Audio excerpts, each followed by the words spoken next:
United Adventure Company presents, in its third and final season, Welcome Home. Taking our adventurers to strange new lands. Introducing new foes and enemies. Revisiting the ancient homelands. Battling remembered monsters. Even the ones within ourselves. Our heroes find themselves in a new city, towers, and wonder. The forces of balance once again charge forth towards our heroes. Our heroes rise to meet them on the battlefield.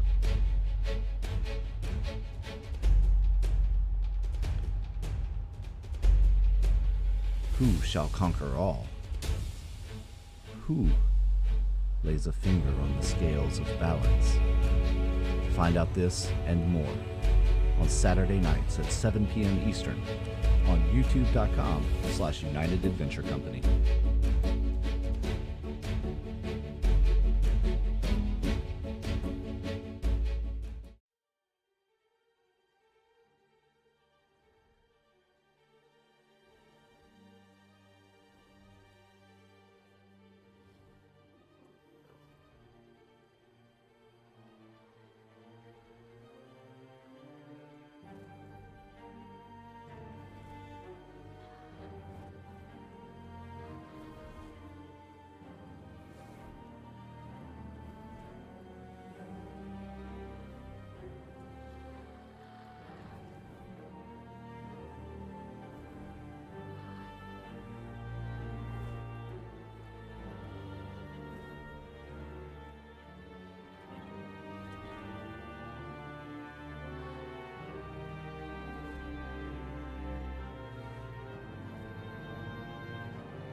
okay with like open.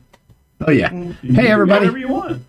Hi. That's right. You can do whatever you want. That's right. Hey everybody, we're the United Adventure Company. Thanks for tuning in tonight. I'm Jackal Crossing, your Dungeon Master, Game Master person for the evening, joined by our crew for Welcome Home campaign. This is season 3. This is our first live stream of the new year. So wow, we're really excited to be back with everybody. We know we've been on hiatus for a little while, but hey, we're back. So start tuning back in every other Saturday at 7 p.m. Eastern so that we can what? Yes, love us. Please love us. We are going to take a few minutes here at the very beginning to just address something that's happening in the community. I think everybody knows what it is, the elephant in the room, the open gaming license issue from Wizards of the Coast. I'm sure everyone has heard about it by now and everything related to it and how they shot themselves in the foot and then stuck that foot right squarely in their own mouth. That's not where they stuck it. No, it is not. But yeah. But as of yesterday, they have walked back their statement. They have walked back the open gaming license changes and said, hey, whoa, we didn't really mean that. We were just tossing it around. It was an idea that we wanted to get some feedback on, and it really wasn't what we meant. We just wanted to see how y'all would feel about it. Who here believes that? Like, really? Yeah. No, I don't have. I have zero belief and zero faith in Wizards of the Coast. So. I mean, what they're saying is now that, it's our job to be, this is directly from their press release. It is our job to be good stewards of the game, and the open gaming license exists for the benefit of the fans.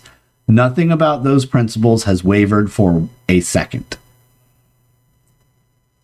And then they go on to say, it's a money grab, nothing more. Yeah, that's absolutely. Right. Because you've got gaming, you've got channels like, I'm going to throw it out there. You got channels like Critical Role that are making millions of dollars playing D&D, and Wizards wants their share, and they don't get a share. It's not theirs. Well, when it comes to the big guys like Critical Role and Dimension 20 and the big dogs, right? They actually already have contractual agreements with Hasbro. Absolutely. Right? And also, not a lot of people know this. The open gaming license as it is, or as it would have been should they made any changes, does not cover streaming or public performance of Dungeons and Dragons. That is covered under an entire different policy. It does cover things like the Explorer's Guide to Wildmount. Yes.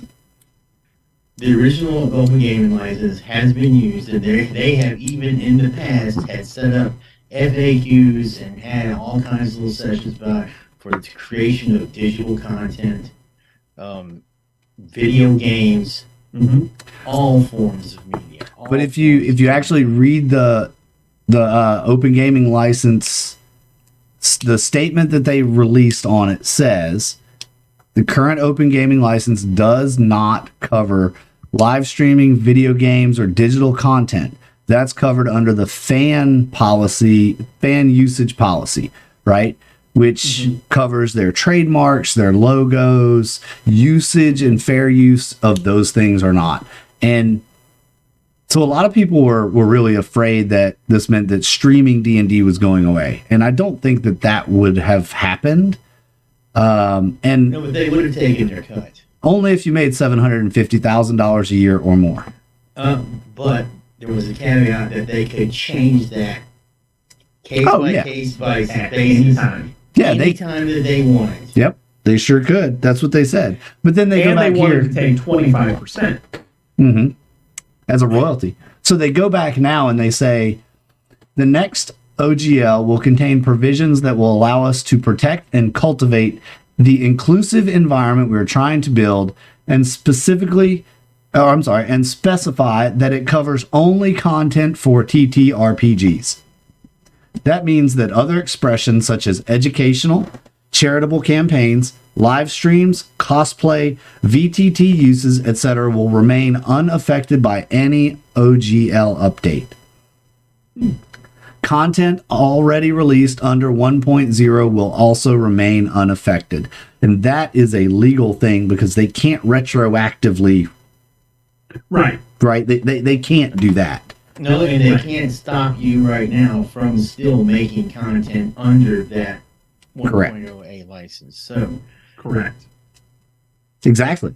And going forward, it will not contain any royalty structure.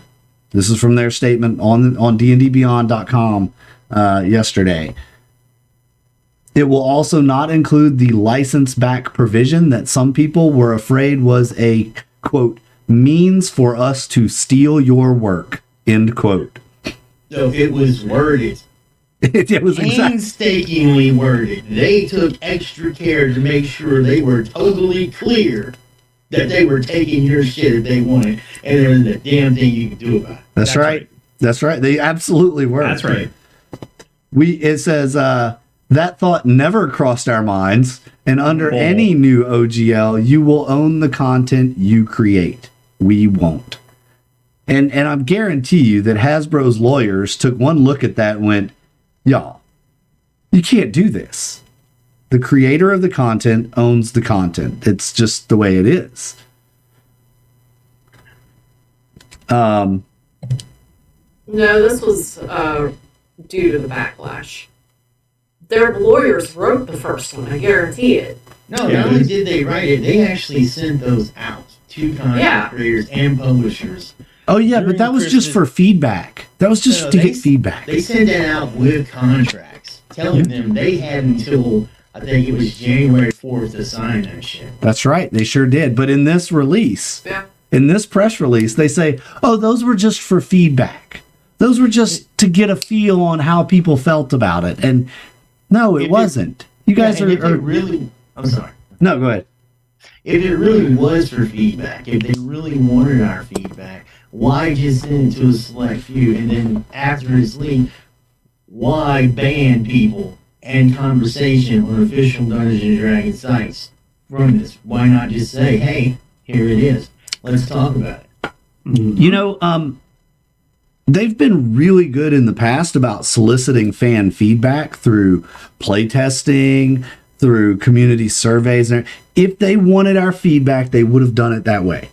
They know how to get our feedback, and they know that the D&D community is going to tell them what they think, right? So you write up a new set of rules, and then you send it out to the role-playing community, and you didn't expect anybody to pick it apart. Have you ever met the rules lawyers in the D&D community? Yes. They're gonna go through that thing with a fine-tooth comb. You know, and also sending these out with contracts during holiday break where people could not get in touch with lawyers and stuff like that to proofread the shit and stuff. That's a dirty tactic that's used by a lot of corporations. You know, that's just... I'm not a fan. It's just dirty. It is. It's just dirty. It's dirty. It's dirty. 100%. So here's their final wrapping it up here. It says, our plan was always, that's in italics, to solicit the input of the community before any update to the OGL. The drafts you've seen were attempting to do just that. We want to always delight fans and create experiences together that everyone loves. We realize we did not do that this time. Here's the admission of guilt. We realize we did not do that this time, and we are sorry. Our goal was to get exactly the type of feedback on which provisions worked and which did not, which we ultimately got from you. Ultimately got from you, meaning you weren't looking for it from us at first, but ultimately we gave you what you wanted. Right? Mm-hmm. Any change this major could have been done well if we were willing to take that feedback, no matter how it was provided. So we are. Thank you for caring enough to let us know what works and what doesn't, what you need and what scares you. Without knowing that, we can't do our part to make the OGL match our principles. Finally, we appreciate the chance to make this right. We love D&D's devoted players and the creators who take them on so many incredible adventures. We won't let you down. Well, I guess that is yet to be seen. Mm-hmm. Yeah, and then they like a little kid on the kindergarten playground going, well, you may have won, but we won too. yeah, they actually Like, put what? that in there. Yeah. Like, what? Oh.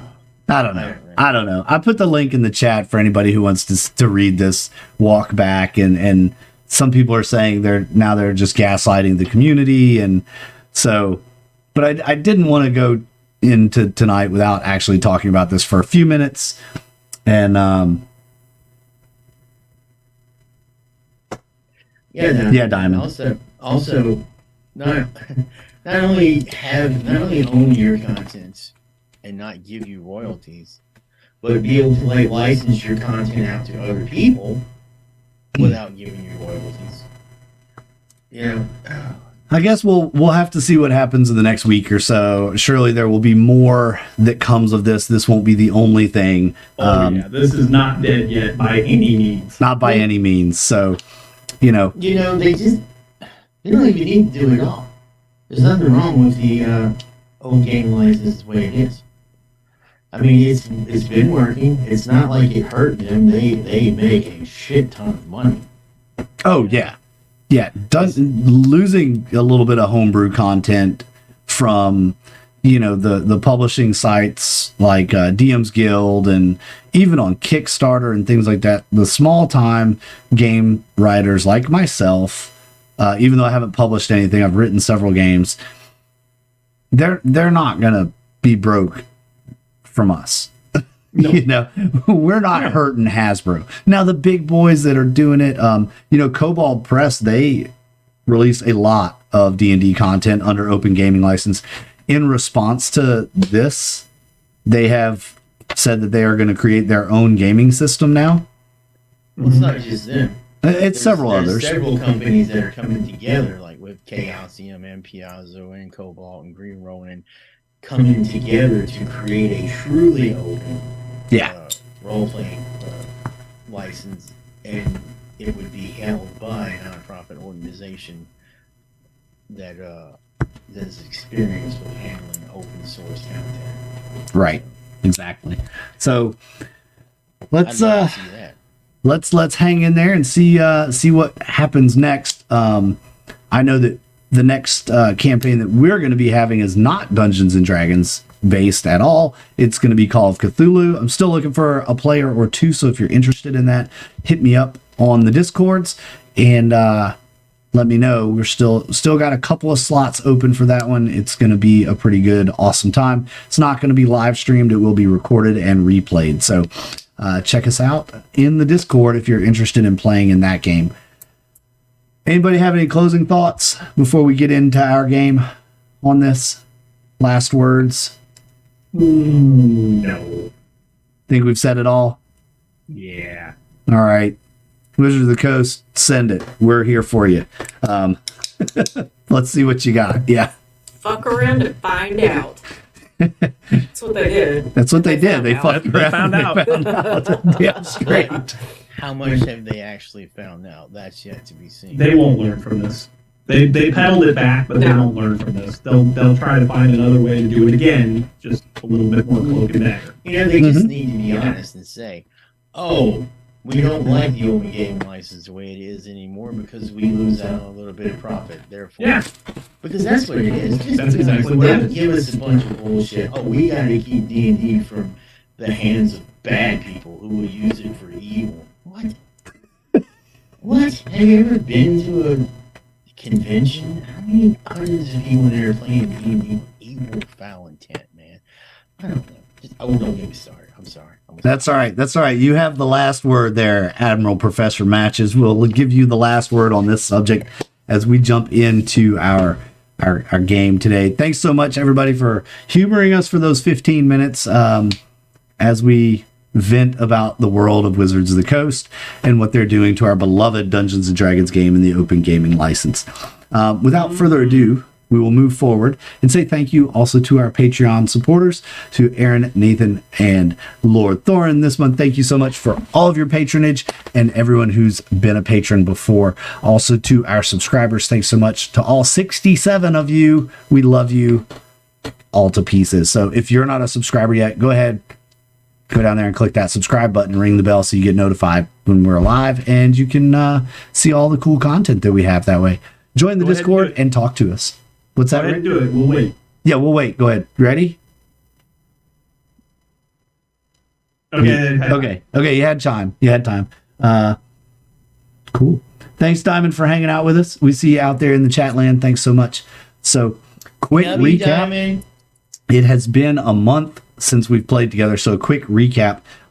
Professor Matches was out on training exercises with the troops, while the others were studying in the library at Fruiton.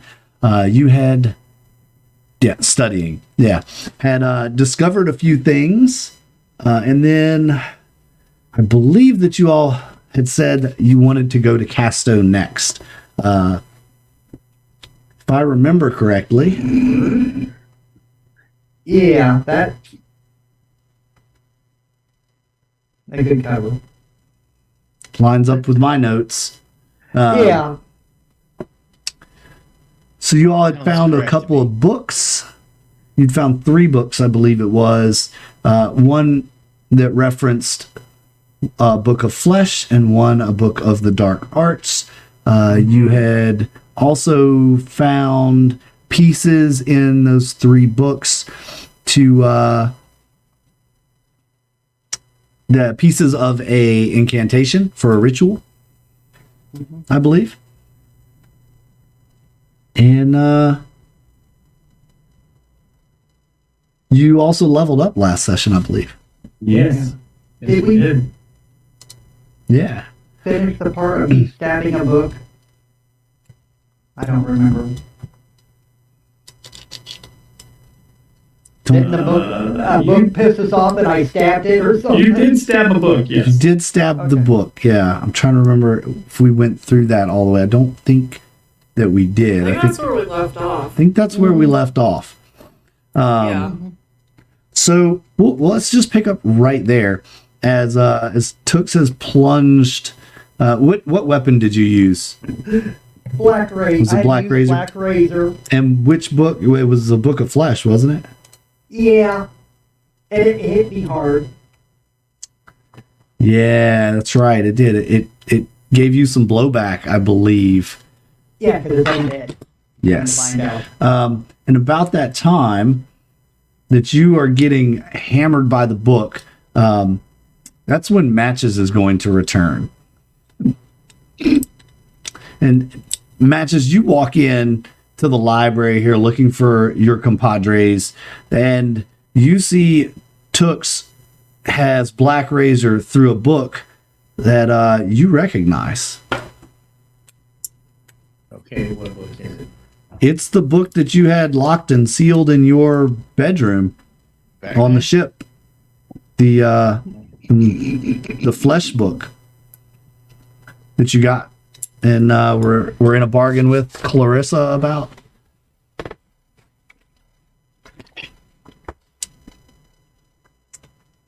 What is the meaning of this? I'll pull the sword out and go, don't know what you're talking about. It was talking back. Don't Matches be finally. Toox. He has finally graced us with his presence. You know, we've been looking for you for quite a while. We had need of this book. Did you know You don't even know that this it was book the Mind existed. Flayer? Oh, Clarissa told me, and you were hiding it all along. But listen, we needed to take it because we needed to, figure out this whole thing with the seal and Jamal's descendants. But I mean, I was working on figuring this book out. Voices and heads. Yeah, did you know this was the Mind Flayer that was torturing our good pal here, Vale? That book is the Mind Flayer. I'm aware of what it is. And you didn't tell me. I didn't know if it was that particular one. I knew it was one. Look, all I got to say is that book has been talking to me for months now, and you need a better lock on your footlocker. No, I ought to just bring you up on charges for burglary. Can you prove it? Sure. Oh, whatever. The only thing we touched was this book. Oh, I doubt that. My dwarves better be there. Oh, I didn't touch the We're- dwarves. I would We're not never gonna play touch with the your dwarves. playthings because ew. Actually, I let the dwarves go. You did? We didn't even look for them. I could have swore I saw them in your room. No. Anyway, Yeah. But this is too the book is complicated. undead. It's too complicated of a procedure for you. Well, the book is undead because Black Razor did not like that. Hmm. I'm aware of what it is. Well, I didn't know. Well,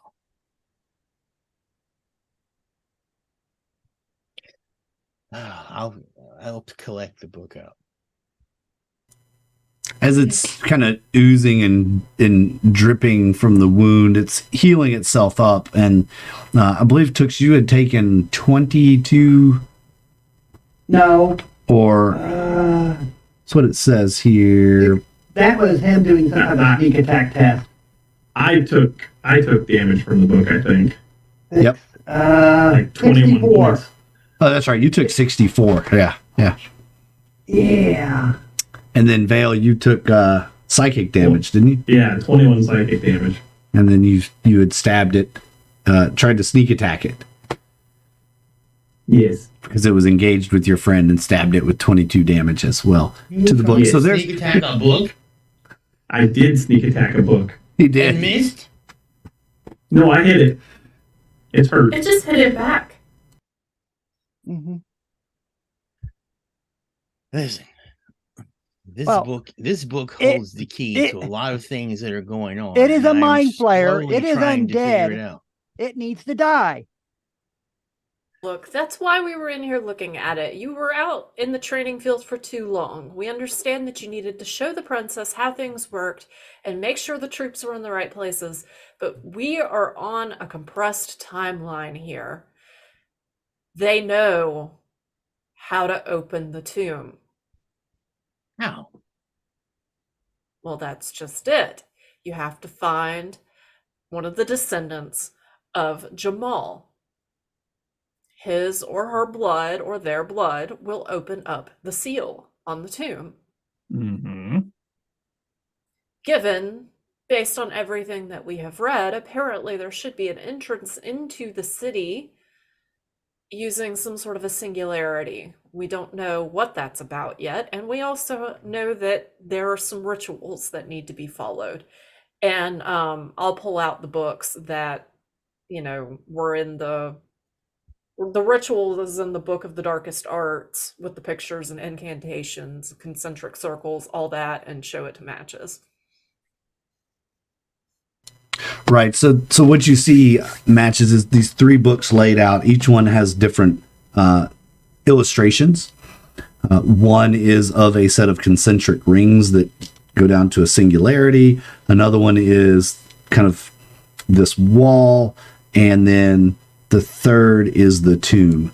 Underneath each one is a phrase. Looks like part of a sentence, not a full sentence. You can roll me some Arcana if you'd like to see if you can piece these together. See what they do.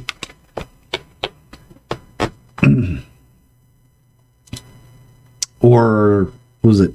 Arcana or you probably have Arcana, don't you? Yeah, can I use a physical die right now and get my character sheet open and leveling up? Sounds good. It's a natural 2, so. It looks like some kind of poem to you. poetry. It's fine, Matches. I couldn't make sense of it either.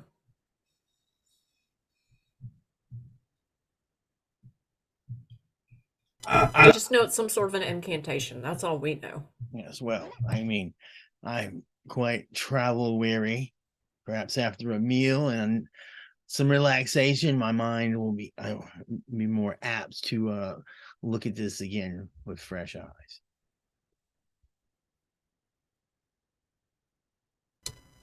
When were we planning to go to Castow? I think it is. And go into the water, I think is what we were trying to plan on. I don't remember exactly. Yes, I believe we were talking about perhaps once Matches rejoined us, shrinking ourselves down to swim through the grate to get in the city from the water supply. Oh, you would like me to shrink you? Shrink all of Maybe. us. It's going to be the only way to get in the city without being seen. Well, unfortunately, I can only reduce 3 of us at a time.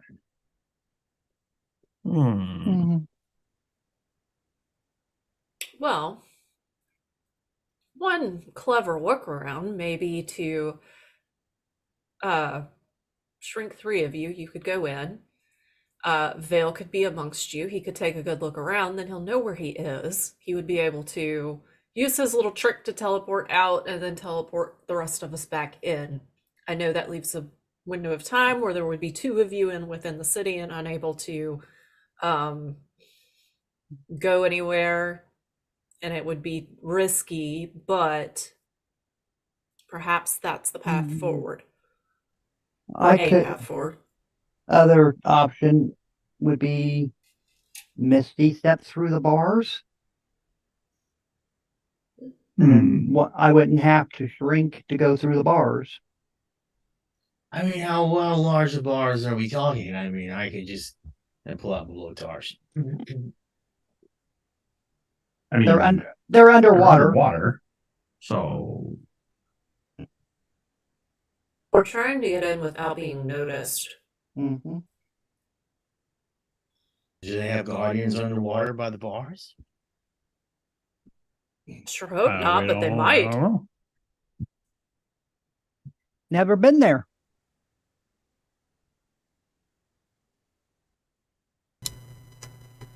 I like that plan. If you can get me inside, I can get the rest of us inside. A This day might later. take a minute. Yeah. Well, not even that, really. If I'm small, if I to a place that I've now been and then come back outside, I can take us all right back inside. Same day. Mm-hmm. I don't see that should be a problem. And Well, then let's do that. and I can Misty step aside you if need be, or he can just shrink 2 of us. Probably better to send 2 than 1. Or I mean, if you want to come with me, you're welcome to. His Match's goblin size might be small enough because he's small. I doubt Didn't it. the fish person tell us that they were tiny holes, like fish could swim in out, but Oh, okay. Yeah. nothing bigger. Yes. Yes, I can get you in if that's the route you want to take. Mm-hmm. I think that's the best plan. Get me inside. I can come right back outside, and then I can take us all inside.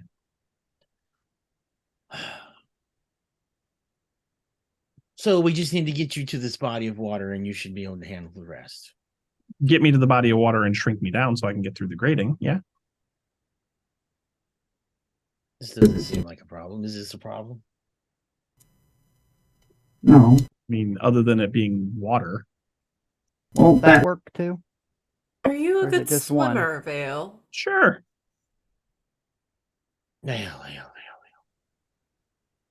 I'll give him my Oh, so collapsible diving helmet. You can just wear this. Okay.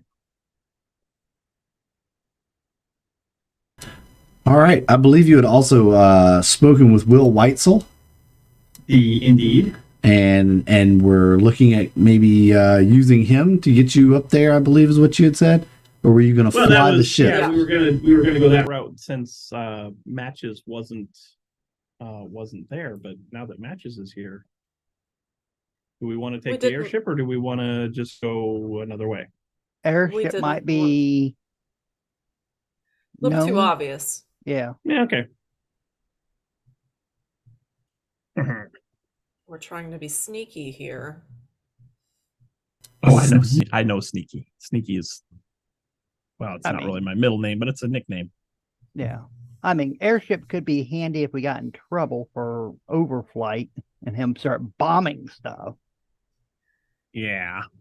Well, once we're there, if we need the airship, then We can can call always for send Neris to bring word. it in. Mhm. Yes. We can call for Neris.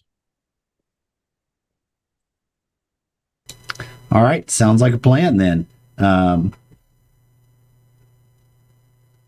Quick question. Were we told where they thought that Alistair Grout might be? Thought they said No, that he he was was- one of the ones that could be in that central tower. Okay, yeah, because was the librarian, right? Uh-huh. That's correct. Okay, so either in the central tower or in the library. Yeah. And that if we knew that he was a descendant of Jamal, or possibly a descendant, that they probably did as well. Mm-hmm. So it's just a matter of finding him once we're in the city. Okay. I'm just That's trying to get a correct. refresher and also talk through it so that Matches, who was out training, would hear some of this. Okay. All right. So y'all want to spend the night in town, then take off and start sailing away? Is that the plan, or sail away now and sleep on the ship? Sail away and sleep on the ship. Let's go. Yeah, we're running out of time. Time is not on our side. Time ain't on your I just have side. one more question. What exactly is it you were hoping to gain? What insider knowledge? Is there anything specific you were looking for in this book? We are looking for this Grout character because he is, by all definitions, probably the ancestor that they need to unlock the gate. Anything- Alistair Grout. Also, we were hoping that this book was going to shed light on this ritual that we need to do. Clarissa told me that this book was very important. Okay. Well, then I will forego my just random studies of the book. And while we're traveling, I'll focus on that bit of information for you. You're the best, Matches. I'm sorry I stole the book from you. I'm not really, but No, you're not. And we would ask you to do it again should Matches ever disappear like that again. So he may as well keep this somewhere where we can also get to it. Well, next time I just won't leave with all my most valuable possessions laying around with a bunch of thieves. I mean, to be fair, I wasn't there, so until I was. Oh, come now, Matches. If you go look around your quarters, you'll see nothing else has been messed with. Vale didn't even take the key. Mm-mm. I left that one for you. All right. The key is still there. Yeah. All right. So y'all are on the other side of town, get through Fruiton. Any stops along the way to the wharf or just straight to the ship? I can't think of any place we need to stop.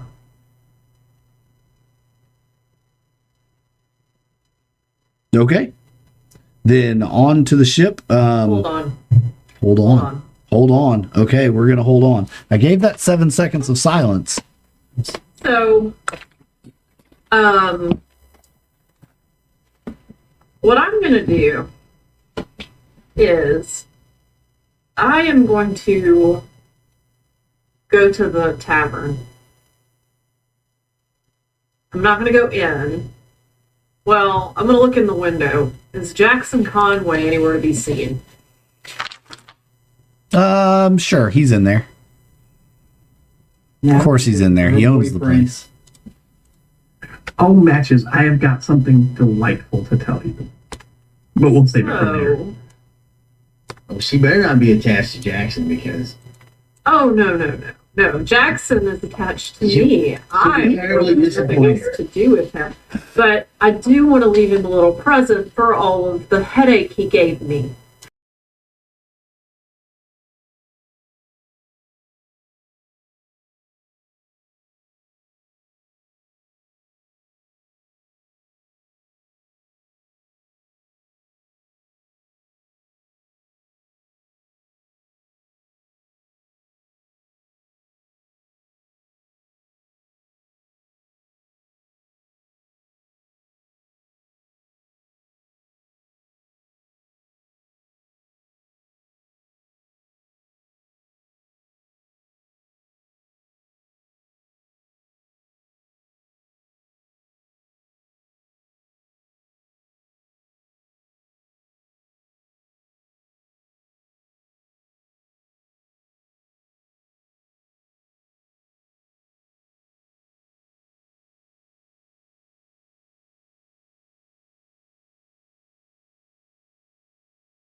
It's probably back now.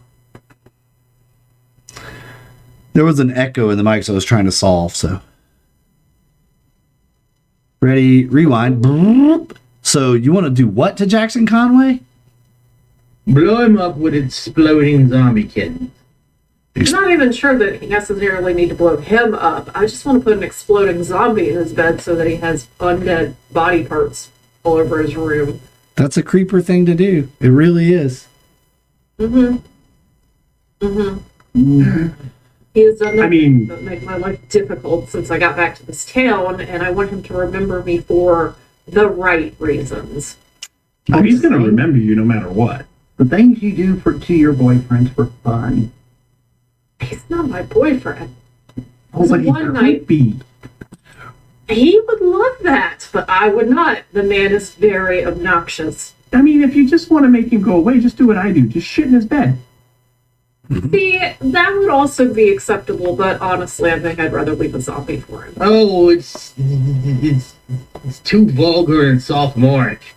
Anyone can lay defecations in someone's bed. There should be at least a little bit of clockwork. And Now it's a clockwork exploding zombie. yes. He would know see The if it mercury was a switch. zombie. Or even just a, like oozy, nasty, decaying zombie in his bed. Either way. He would know it was me. I suppose that's fair. Okay, so now we just have to figure out how to make it happen. How can I help? We should invite him on the trip, Vale. Ooh. No. He should not be allowed to board any of these vessels. No, Tell we you should what. not. If you want to get him away from his room, I can do that.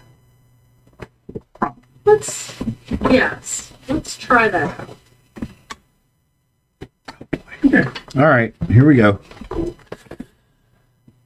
So Jackson Conway's up on stage. He's, telling some tall tale, surely. You haven't gone in yet. You've devised this plan. Where are you going to find a dead body to animate?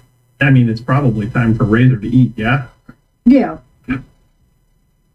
I mean, there's There we that. go. the last meal wasn't very good. Well, I should have a couple of zombies on the ship. That's true. I think you do. Yep, you do. It'll be nice and right. Oh, yeah. You've probably heard it from Neris by now about the stench of the zombies on the ship. Well, somewhere in the zombie escapade, I need to find a way to heal myself. or something. Are you hurt? I lost almost half of my hit points due to that book. Oh, you shouldn't go around stabbing books that have evil entities encased in them. I mean, There shouldn't be books that have evil entities encased in them. It shouldn't be a smart ass book and make rude comments. That's right. Stab it again if I had a chance. that book whipped all of your asses at once. I'll shoot that book again.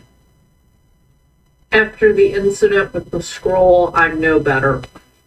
I wasn't going to do There was anything nothing to that wrong book. with that scroll. That scroll was fine. I don't know what kind of blessed touch you have, but That's right. It was written for me. That's right. mhm. All right. Like, what in the world did I miss? So Billy, Yes.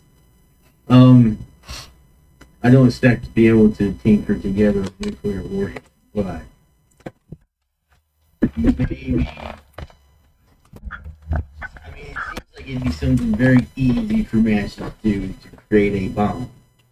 Well, I think you have gunpowder, you have knowledge of firearms, you know how that works. So yes, I would say you could put together some kind of black powder explosive.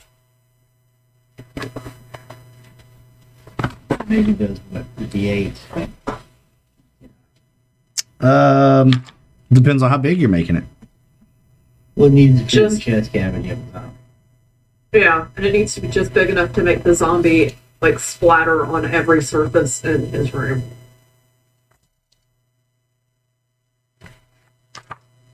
Yeah, I would say probably a D8. Hit points on them. We'd probably say a D8. All right, and the rest I'll fill with glitter. Of course you will. You're making a glitter bomb.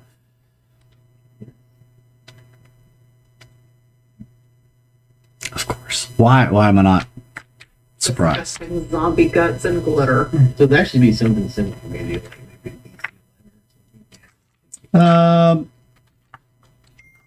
Yeah, it should be pretty simple to do since you have the knowledge of this stuff. So, yeah, you roll me a tinker and we'll see how bad it is. I get double proficiency. Of course you do. Doesn't matter.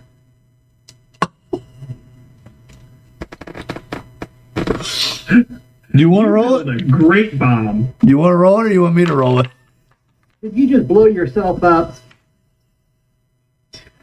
No, is Ooh, Is that it- one. a advantage with double proficiency? No. Double No. proficiency just means you get double your proficiency points. Yeah. All right. There's a boon. Imagine sticks his head out the door. Smoking glitter pours out. Soot like smoke coming up off of the fur on his sides of his head. Yeah. Oh, I'll need a little longer. And the hat is still in pristine condition on top of his head. Yep. I'll need a little longer. Someone moves my hydrostatic kinetic energy absorption 12-footed pad while they were breaking into my room. I moved nothing. No, Not one thing. no stealth rolls for matches. When he's Yeah. shiny like that. Oh. Yeah, so a little while goes by. I guess Amaranthe has chosen the zombie to use for this. yeah, the one that's in the worst shape. Sure. Do you want to give that another try there, Matches? See if you can Absolutely. not blow yourself up this time. Absolutely. I'm gonna laugh if it's another nat one. I'm gonna die. Are we testing it in the zombie this time? He was just trying to assemble it the first time. Oh. Wow. Critical failure, critical success. That checks out. That checks out. Checks Right. And then I'll use my clockwork cleaning crew to get all the big glitter off. Right. Yeah, and all the glitter across your workshop, and you have successfully made a device. It is wound. It's a wind up timer. It has a pin to pull out when you're ready, and to start the clockwork timer. So, Right. To the tavern. Let's go. Let's go to the tavern. off to the tavern they go. We put a cloak on the zombie so people can't readily see it, even if they can smell it. I know where we can get him a hat. They'll just all look and point at matches, and he stinks. Matches theirs. Yeah, but when in the company of a zombie, they're gonna blame it on you. Oh, the zombie does. Ah, There we go. of course. It's not going to stink until after we put it That's right. This, Jackson's, right? Okay. well, Alright. of course, if it's magical stuff. If it's Oh. magical. Do we have to walk it through the tavern to get to his room? Well, that's a question for the GM. I was going to ask about the layout of the tavern and where in the tavern Jackson Conway's room is. I've got a way to take care of if we have to go through the tavern. Well, Vale probably remembers. I know where his room is because I've been to his room. So I will make sure to share that with you before you guys go inside. And there's the back door out the back of the kitchen and the stairwell in the back that you can go up. Remember? Yeah. That's the way you were escorted up to his secret kind of room. Mm-hmm. Okay, and we didn't have to go into the main part of the tavern. Nope. Back door through the kitchen up that way. Okay, cool. No, but I will go to the main part of the tavern and I will keep him busy. Oh. If you don't want weird looks, I can always cast invisible on the zombie as you lead it. Leading an invincible zombie through town with a bomb in his tip. Nothing can Oh, go I know. wrong. We've just got to get in a trench coat and a fedora. Yeah, exactly. What could go wrong? Yep, my weekend at Fruitin. Exactly. Alright. Alright, let's go. Sure, we can make him invisible. Weekend at Zombies. Yep. So you make the zombie invisible. You walk through town. You get to the back door of the tavern. You get him up. Vale, you go in the front. Who else goes in front with Vale? I've got to witness this. Okay. I can do this by myself. Yeah. I probably have to undo the invisible. Invisible is what, concentration? Yeah. I tell you, you just drop it. Yeah, you just Okay, drop yeah. concentration. So I can go up front with Vale. Okay. Why not? Alright, yeah, I'm leading him. I'm gonna go ahead and lead the zombie on up to Jackson's room. All right. Cool. Up you go. The door is locked. Did Why don't you Jackson come sneak with- attack it? No, was it just me or who else? Oh, you you. think was gonna- I will unlock the door for you for sure. Okay. All right.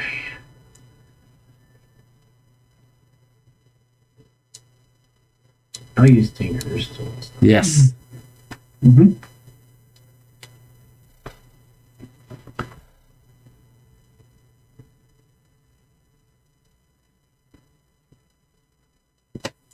Come on, roll 20.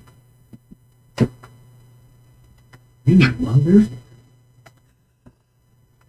Are you shitting me?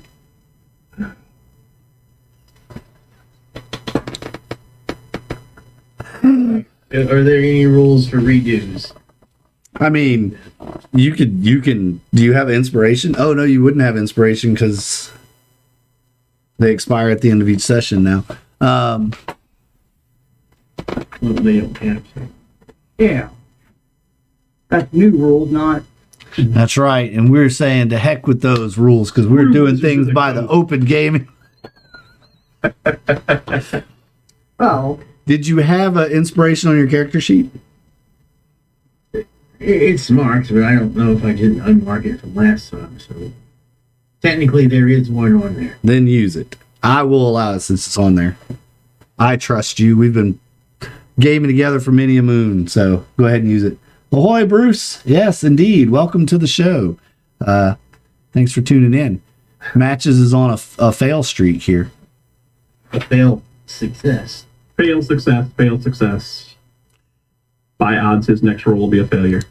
This is true. Yeah. So that's actually Yeah. it's 27.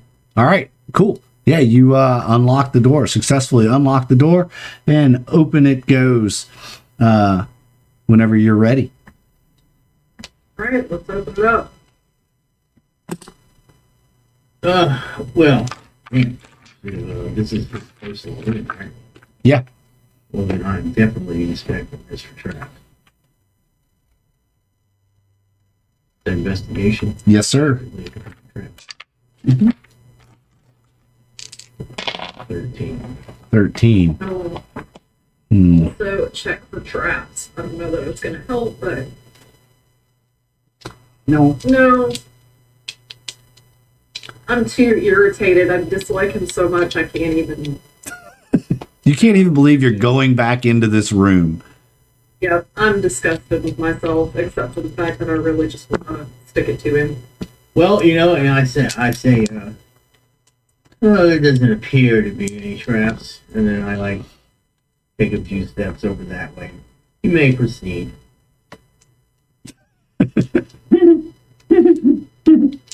I'm gonna put the zombie's going down before I am. Right. Figured as much.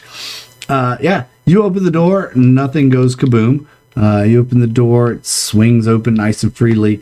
There is a large hardwood desk in this room, along with the bed, chest of drawers, kind of bedroom furniture. There's also the desk, and there is what appears to be a large safe in this room as well.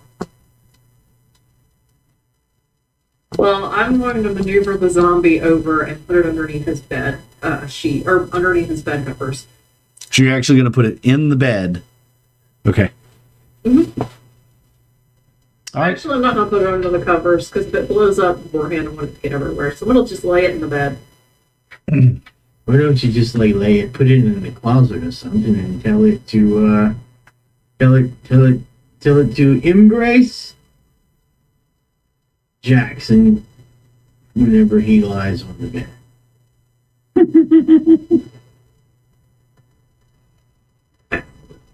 Yes, we can do that. All right. Giving instructions to a zombie to lie with Jackson Conway. Wow. Oh my gosh. Can't believe y'all are trying to kill my NPC. No. Why would you do that? It only does the DA. It's just going to hurt a little bit and make a huge mess. Oh boy, oh boy. All right. Meanwhile, downstairs, Vale and Toox, y'all are listening to this tale that Jackson's telling. Vale, you've heard it before. Toox, you've heard a similar story, but not nearly as grandiose as the way Jackson's telling it. It's a story of meeting mermaids in the ocean and how he was drugged to the bottom of the ocean and had just wild and passionate night of debauchery with these mermaids, and then he was brought back to the surface, and Dale, you know better. You know what those mermaids do to They people. don't go. Really? Oh, he certainly seems to think. And as he's finishing the story, I say out loud, the only man that I know that has had more scandalous adventures than I have. I'm sure he hasn't seen me enter the room yet. No, he has not. He hears that though, and he looks. Oh, my good friend Vale. Ah, pleasure to meet you. Shall we grab a pint? Sure. I'll even buy. Elven wine, isn't it? If you're wanting tonight. Elven wine? Sure. That's a great suggestion. I will. Yep. You think about it. All right. So you go up to the bar, get a couple of pints, glasses, whatever. So what's the good word, Vale? What's the plan, man? I hear an assault is in the planning. Well, I mean, you know what they say, that loose lips sink ships and all, but there may or may not be some things in the works. Which one is it? May or may not? Yes. Yes, indeed. You're always a sly one, Vale. You never were to just tell the tale. So, what brings you to the tavern? I thought you guys were staying inside the walls back there. Oh, we are. I just had to come down here tonight because we may be departing on a mission fairly soon. We're still trying to figure out what that mission's going to be, but I was wondering. Have you hung up your adventuring cap? Me? Yeah. For the most part. I mean, it would have to be a grand adventure to get me out. Oh, I think this would be a grand adventure. I mean, I've been to every corner of the realm, and if I could go somewhere new, that might be enough. What do you got on tap, Vale? Well, so we're thinking about planning an infiltration, potentially an infiltration into the city of Castow. Oh, really? Interesting. Yeah. How do you plan on pulling that off? Well, I don't want to give out too many details yet, but it may or may not involve sneaky rogue stuff and glitter and glitter?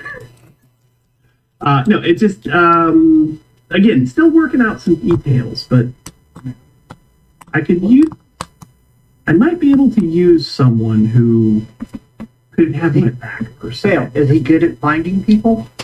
I mean, Who's lost? I know everyone. This is the legendary Jackson Cotton. So, Do you think he could find Al? maybe. Looking for an owl guy, huh? Maybe. Perhaps. What's this owl? What's he look like? What do you need him for? What's his deal?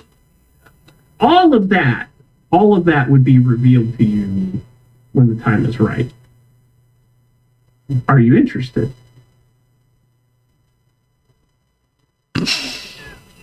I'm sorry, I just read the chat.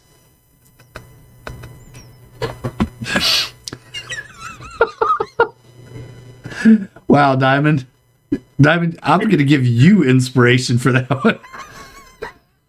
I think, yeah. That was great. Yeah. Good one, Diamond. So you need somebody to have your back, eh? Yeah, I could. I mean, obviously, I trust my partners here, but it might pay. Hey, now you have my attention. It might behoove us. Oh, Pays a little strong. It might behoove us to have someone who's not really associated directly with our war efforts. That might, someone that may not draw a lot of attention if we decide to go through with this. yeah. Well,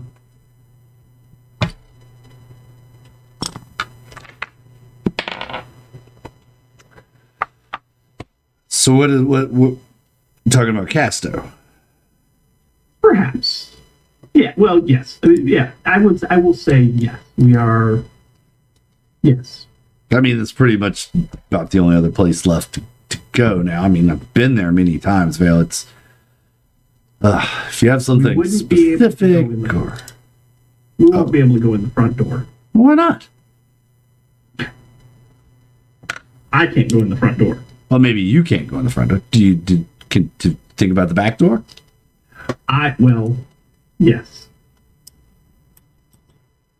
I need to go in another door. You know about the back door. I know that there may or may not be other doors. Yes. Perhaps before we discuss anything, perhaps we should go upstairs and discuss this in a more private setting. You never know who's around. And while it is loud with the barge, you never know who's around. That's very true. Hold on a second. We absolutely have to go upstairs. Yes. I agree. Let's take this conversation out of earshot of others. Excellent. And I look at Toox and I go, give him the look of this is going to be good. And I drop concentration,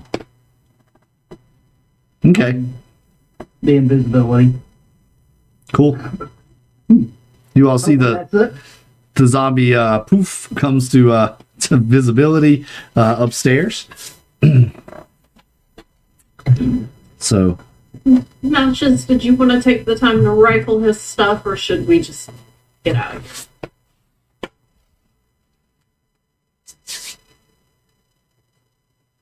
Matches, you sure are quiet.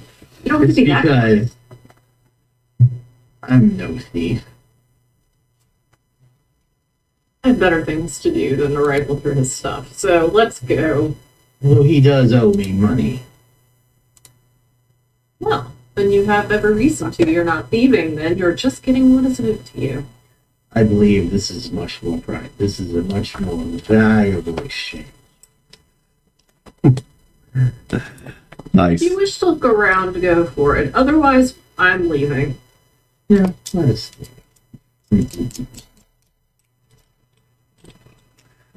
All right. The two You know of you. what? I will look around and see if there are any secret rooms or things. Okay, sure. While she's setting the zombie, you could have searched the room for any hidden compartments or anything like that. Sure. Make an investigation. You've gotten two. I think we need to roll real dice and roll 20. Oh my god, dude! 9 dice, maybe. How many is that? 3 or 4 critical failures for matches? That is 3. That's 3. Good thing those aren't death saves. Right?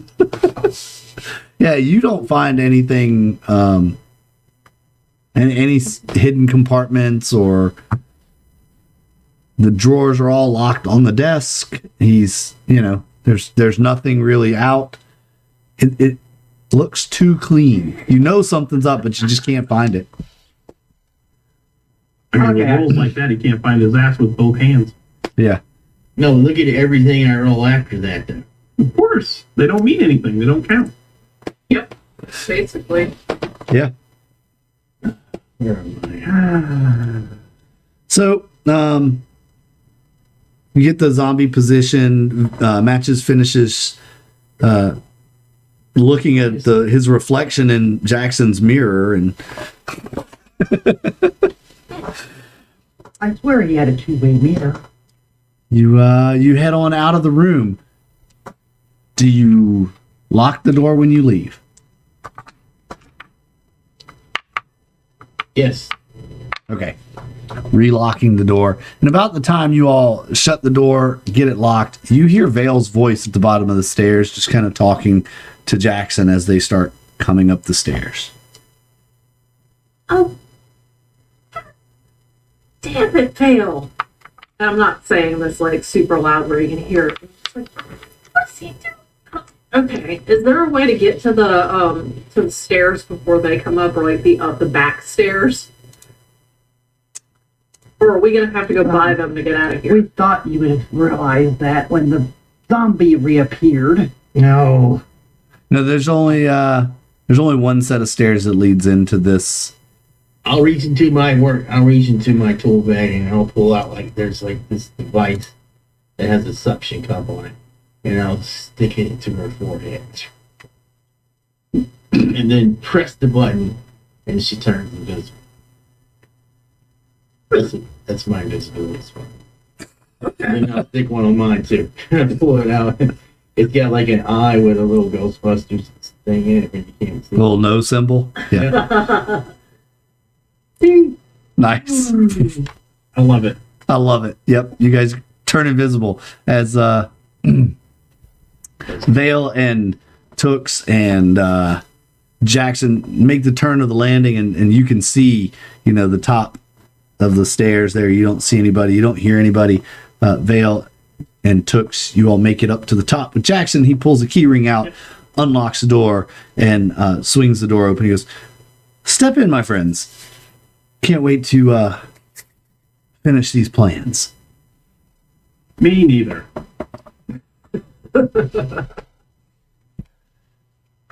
All right, so the two of you step in. Matches and Amaranth, do you also step in before he shuts the door?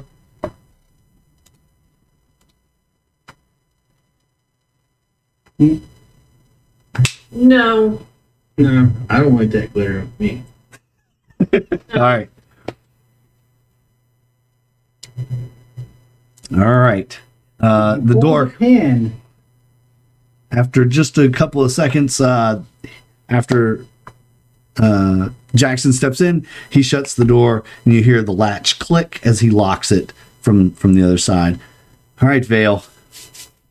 What's really the story, man? Tell me what's going on. Come on, we go back. You can be real with me. We go back a little ways, yeah. So yeah, we've learned some details about what is needed to get for the other side to progress this battle a little farther along.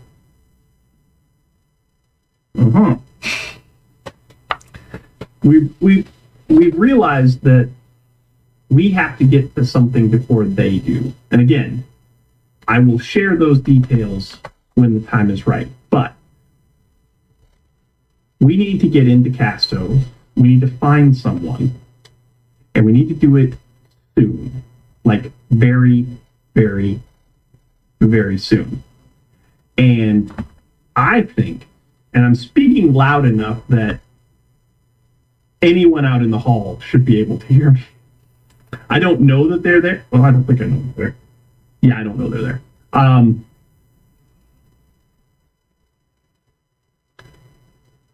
thinking that having someone there who is not directly associated with, really with either side, would give me some time to do what I have to do. Our plan is, get me inside. Once I'm inside, once I've been someplace, I can go there anytime I want. I have that, we'll call it a capability. That's a nifty trick. Get in, find a spot, a safe spot, get back out, and then take everyone else in and avoid the gate altogether. Ah, interesting. Avoid the front door altogether. He opens his desk drawer. He pulls out a large book. And he opens it up.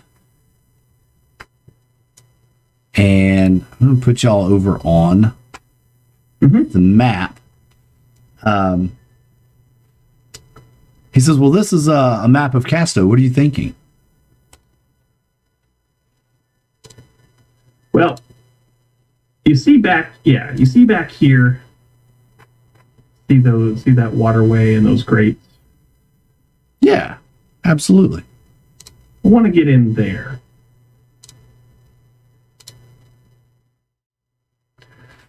Huh. There's a better back door. Well, yeah, I mean, that would work. You could get in there. Having someone on the inside, though, like you could literally walk in through the front gate. Well, I don't know about nowadays. Maybe. A lot's changed up there. I think you could probably get in. But why would I want to? What's so important in that? It's overrun with these brain-eating octopus faces, man. They're called mind flayers. Well, they'll flay your mind. That's for damn sure. Well, yeah, there are mind flayers there, and there are lichens there, and there are generally bad individuals. Well, different individuals. I was going to say bad is such a relative term. I mean, people think you and I are bad, but we're really not. Well, people think I'm awful. So Well, those people are wrong. people think I'm evil. What do they know about evil? Castow is really evil. You know, I heard they changed the name to the City of Lell. City of Lell. I did not hear that. Yeah. But that makes sense. That makes sense. About this time, Toox, Vale, and Jackson, you hear. I kind of step back and hide in a corner. Jackson? What the hell was that? And he puts his hand on a hidden dagger on his belt. The hell is that? The sheets roll back from the bed, and out steps the zombie that you all have created for Jackson. So I've been standing at the door listening to all of this, and I'm going to command the zombie to approach Jackson, hug him, and then pull the pin. All right. Fantastic. The zombie starts shambling towards Jackson, and he will take an offensive stance. He goes, "What the hell? What is going on? Vale, help me. Your last girlfriend? Toox, you guys should... Why aren't you helping me?" I'll put my hand down towards my Yeah. crossbow and go, Sorry, I got your back. my sword don't like undead. It hurts when they... Yeah, he really isn't going to... They're not going to really be all that helpful because the sword that they have, that would end poorly for them. So Oh, that's a shame. And as the zombie approaches, it sticks its arms out. Hug. You know, making the... It's like, what? What? Who the fuck are you? You should really not leave your old girlfriends around. it sounded like it said hug. And it pulls the pin about 5 feet away, and Vale and Toox, you hear it start to tick. The windings of the clockwork grenade basically are starting to wind up and tick, and I duck behind cover. And Jackson makes a break for the door.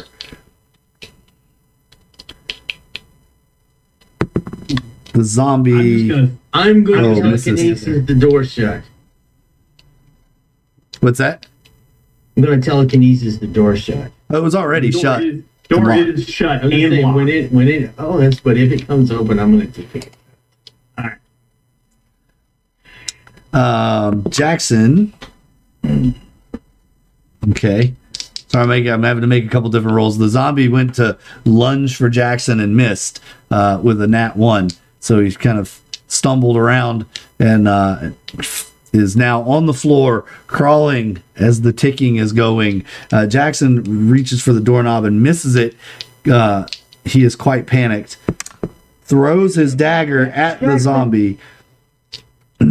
What did you do to your girl, your last one-nighter? Nice. Just about the time he throws his dagger at the zombie, who's like 5 feet away, it thuds into the zombie, and the zombie wraps around his legs at the next action, and just hugs. And about that time, We love you long time. there is a very large explosion. I did Oh wow! hiding.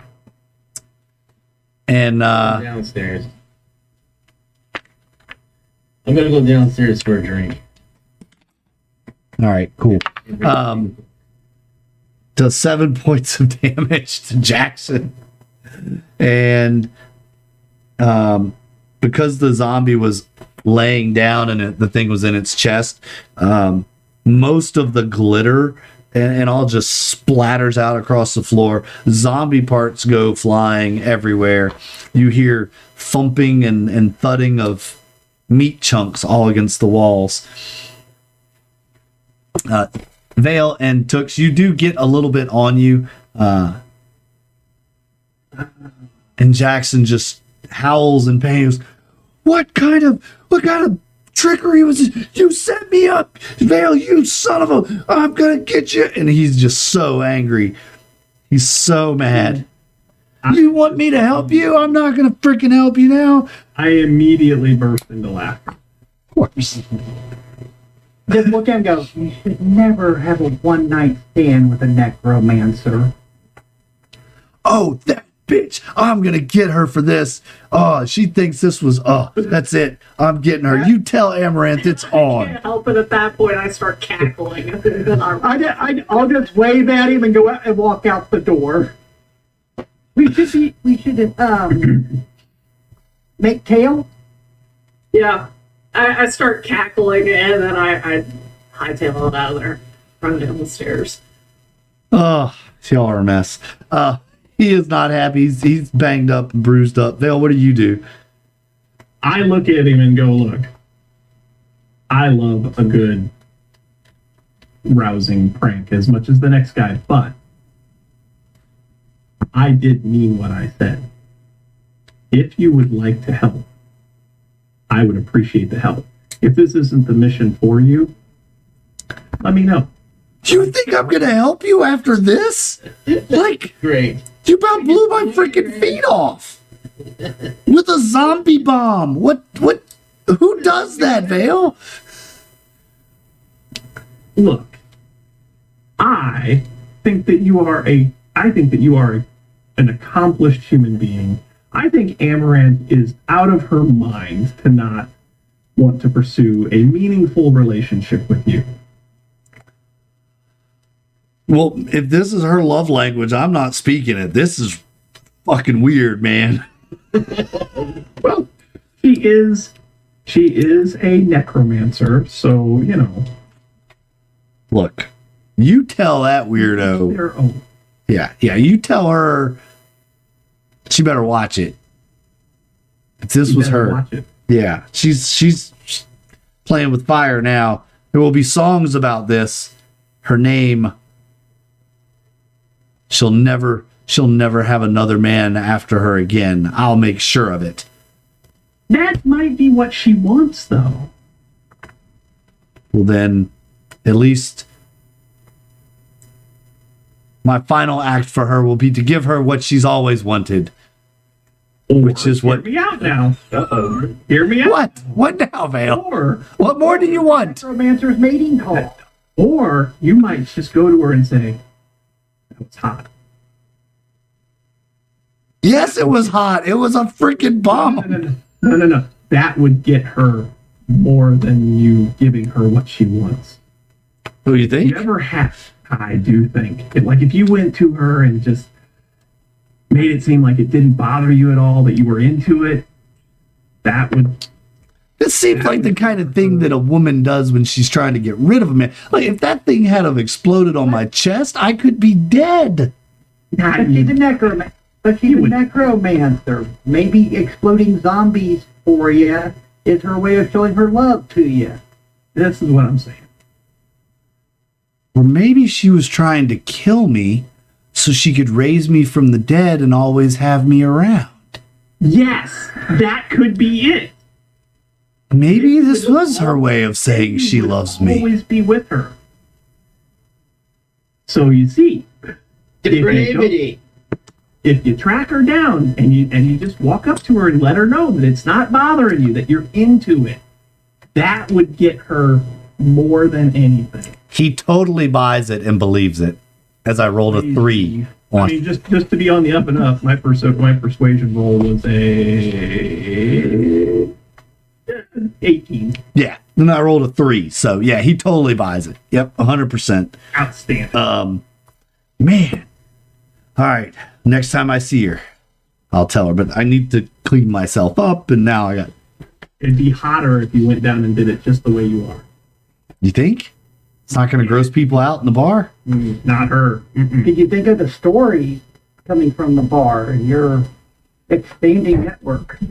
How you survived an attack of a clockwork zombie that was sent to you by the love of your life. What a story!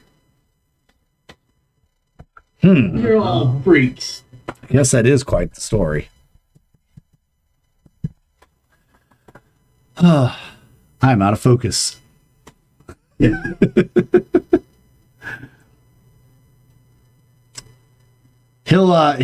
He thinks about it for a minute.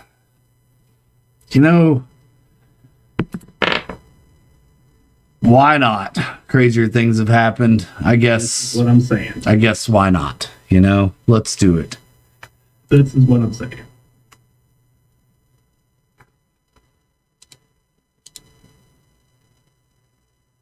And he will follow you downstairs. All right. So as we get to the bottom of the stairs and walk back out into the tavern, I've purposely left a few chunks matted in my fur a little bit. And I just, as we walk.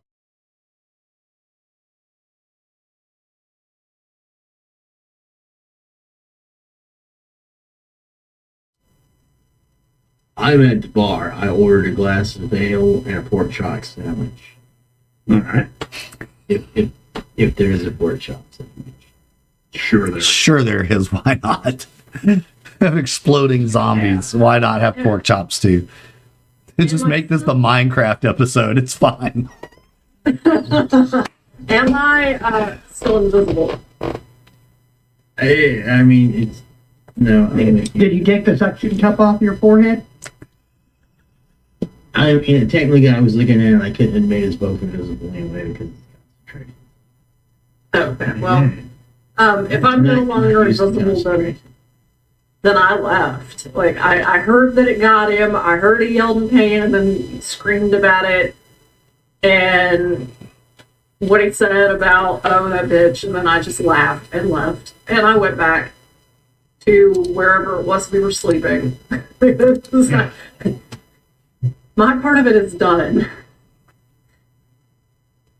Not knowing. It only made it worse. Yep. All right, so you get down there and she's nowhere to be seen. Matches is eating, and he looks around and goes, "Well, I guess I will have to. So I'll have to find her another time. Perhaps I should come with you on this mission. It'll give me an opportunity to discuss this with her." Jackson. Yes. Jackson, what Matches. What's the meaning of this? What's happened to you? What was the racket? You wouldn't believe me if I told you, but I just got attacked by an exploding zombie filled with glitter. It was quite unique for a love letter to be sent in such a way. Well, you are quite a unique individual. Yes, I am. Yes, he is. Matches, I got something I gotta tell you. By the way, I'm eating my pork chop sandwich for tonight. Of course you are. Of course, because why not? Because why not? Matches, I've got something to tell you. Jackson has agreed to help us. He's coming with us. To do what? To help us get into the place that we're going. Why not? I mean, why not? The more the merrier, right? Would it be better for than him looking for Al, though? Matches. Go ahead. Go ahead. No, you fine. Say, No. Jackson looks at Matches. Matches, are you a real admiral? Like, can you perform official ceremonies on the ship and stuff like that? And they're legally binding? Well, I suppose if they've actually, am I an actual admiral in this military? As far as I'm concerned, I made you an admiral. Yeah. He's a general. He could, I'm talking to the people I'm assuming the people in charge are okay with that, considering I'm in charge of all these ships. Yeah. Nobody's ever questioned you. That is exactly the way I like it. Fantastic. The opportunity may pose itself for you to perform some kind of a ceremony for me there. I'll let you know. Jackson, I wait this. Jackson, I know it's still early, and I know that this is still a blossoming romance. But if you find yourself in a position where you and Amaranthe get to a place where nuptials are the next logical step, it would be my honor to stand up for you should you want me to. Oh, that's so kind of you. Great friend. And this whole time, people are just kind of like staring at him. He's got chunks of meat on, like chunks of body part on him. You know. I look at everybody out in the bar and I go, wait till you hear the story about this one. Ladies and gentlemen, Jackson. And he That's my cue. flourishes and bows and makes his way to the stage. And you can hear the house announcer, ladies and gentlemen, returning back to the stage, Jackson Conway. And as he walks away from me, I say, be ready. I'll message you when we're ready to go. He gives you a thumbs up and hits the stage. He goes, and you can kind of hear the story begin as you walk out. Once upon a time, there was a fair maiden that came into these doors. I'm not listening. The doors. I'm walking out the door. Yep. Exit stage right. Let's get out of here before he finishes his story. Cool. One thing's for certain, we know this story is true. Cameron could always go along with it, and we can create a exploding catapult honeymoon bed. Sure. Whatever you think is best. She could be like, I'm going to powder my nose, honey. If he joins us on this trip, we may deal with way too many more zombies than we want to deal with. Coming after us.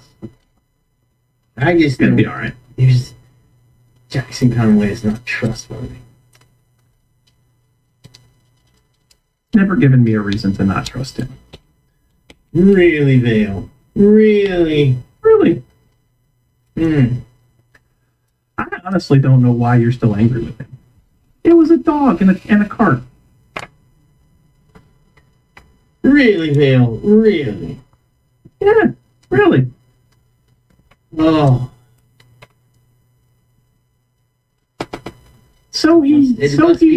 It must be so relaxed to be unburdened of complex. Never mind. I think I understand what you're saying, and it is. It's truly liberating to not be weighed down by a thought. Wow. All right. Did you guys get back to, were you going to the ship, I guess? Wherever we're sleeping, yeah. Because you said you were going to sleep on the ship, so I'm guessing you were going it's to time Will's to ship. go, isn't it? Yeah. Yeah, I'll go visit Amaranthe. I'll check. I will knock on her quarters. See if she's there. What is it? Just so you know, you were playing. I'd like to say it was successful, and I'd like to say it backfired, but I think it's a little bit of both. What do you mean it backfired? Next time, just cut his throat. I know what happened. He went back to marry him. Your problem is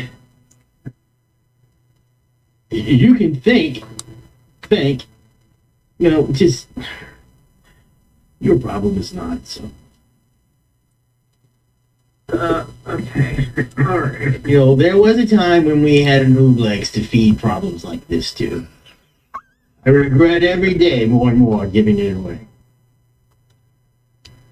Yeah, I got duplex.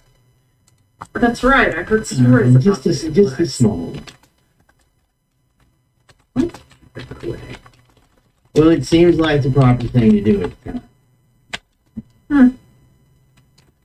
Well. Alright then. I don't have a good feeling about what you just told me. What did Vale do? Vale played the part of Vale. I mean, you've known Vale long enough to understand what I'm saying. Did he talk Jackson Conway into thinking that it was some sort of a great, just You great. know, normally I would say that would be just completely idiotic thing to even suggest. But yes, he did. He convinced the fool that this was a romantic gesture on your part. Because everybody that's interested in romance blows up Exactly. a zombie. So in all actuality, you can't be mad at Vale. Because no other sane, reasonable individual would believe that. So this is solely the fault of Jackson. Oh god, I should have known. Oh, he asked you to perform a ceremony for him on the ship. Listen, next time, just cut his throat. Okay, Maybe, you know what? In retrospect, perhaps putting shit in the bed would have been better. Alright. Keep that in mind. Great. Just great. Yes, it is fantastic. Will Weitzel comes out. Vale and the crew's back. I guess, getting ready to ship off, eh?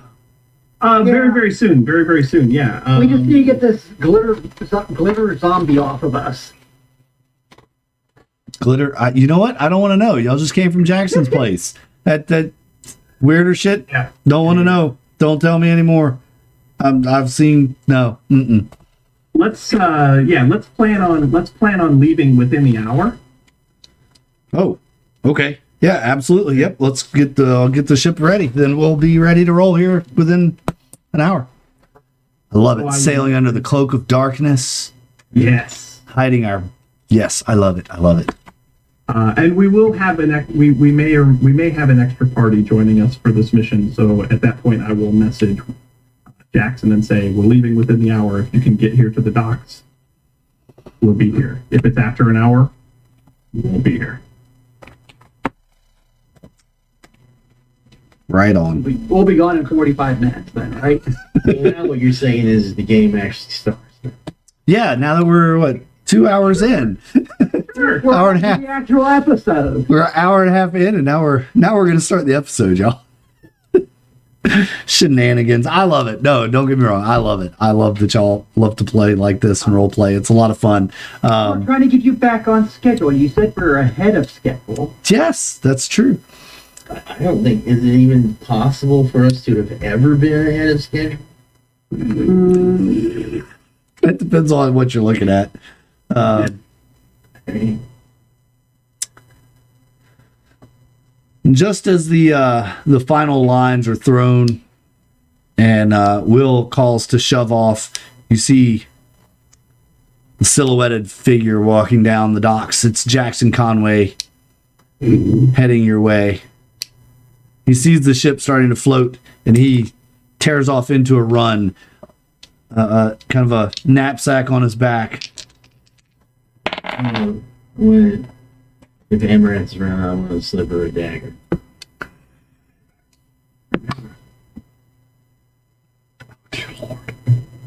Oh no, I would have been pulled up somewhere more private. He plants his feet to make a nice jump onto the ship in a dramatic fashion. His feet go out from under him, and sploosh into the water he goes. Oh no. Critical failure on his athletics roll to jump onto the ship. Take my hand, Jackson. Man overboard! You hear one of the crewmen say.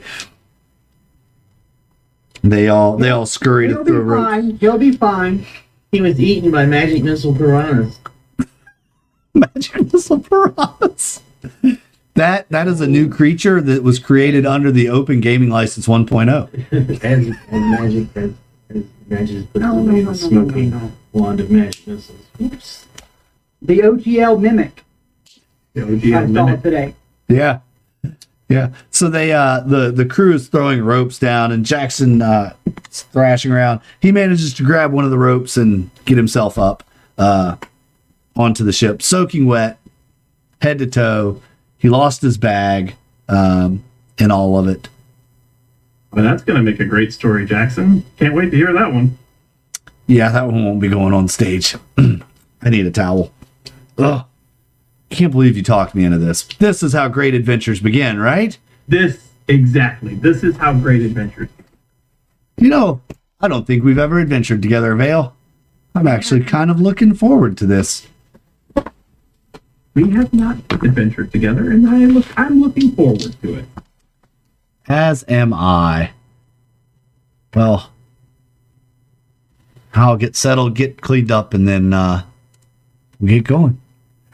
Will Weitzel casts off. You hear him shouting orders. Berth on the right. I don't know. You hear him shouting orders to the crew to mainsails and drop this, and Matches, you get a little excited as you're now the highest ranking officer on a naval vessel in the army here. Have you commandeered this vessel in the name of the fight against the Cult of Lell and the Mind Flayers? No, I don't believe that's necessary at this time. Okay. I mean, as long as it's still doing what we need to do, there's no need. Well, I mean, it is my boat. So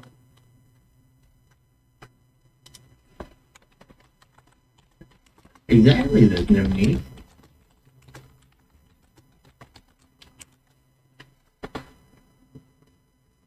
All right. So you're sailing away. Anybody doing anything on the ship over the night? I'm gonna read the book. I'm gonna take a nap. Taking a nap, reading a book, Yeah, rest. rest. Toox resting. Make sure Jackson knows which room's Amaranthe.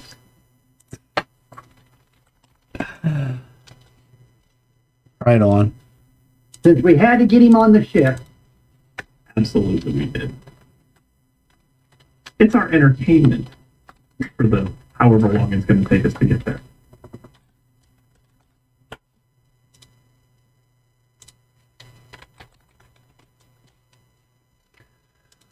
All right. What in the crap? In the day. Here we go.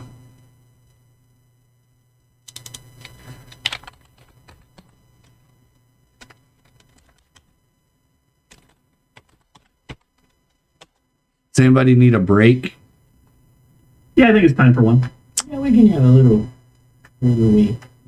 A wee little break?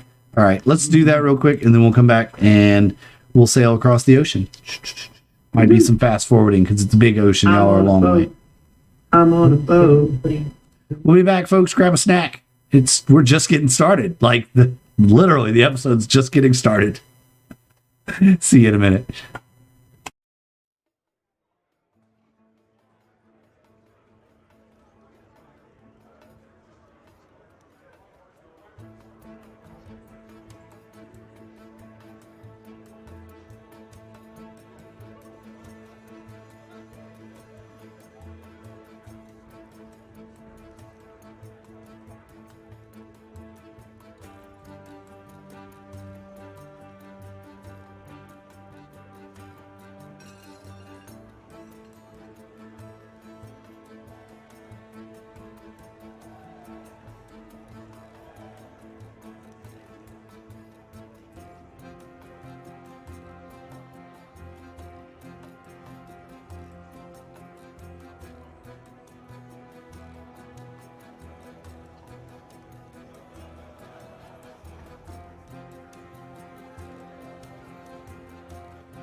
Go.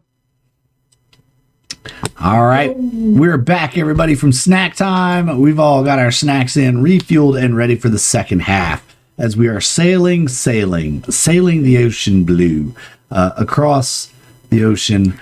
Will Whitesell did not know, other than the heading that you had gave him, where you were going.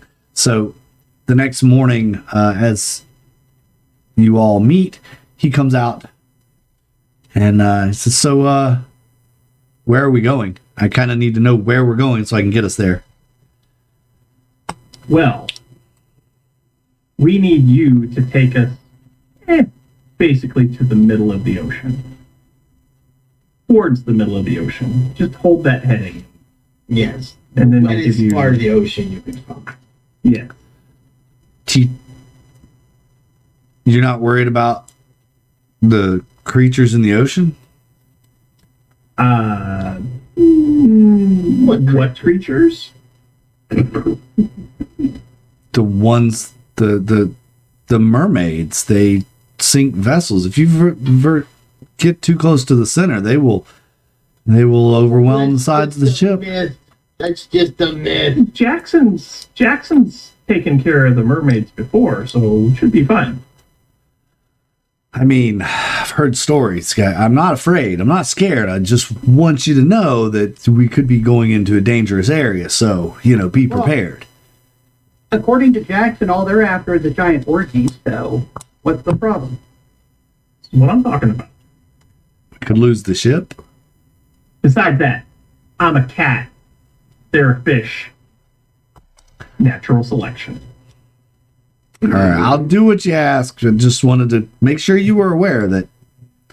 Well, didn't you say that one of the very first adventures you had, you rescued some merfolk or something? No, didn't rescue them. There was no rescuing.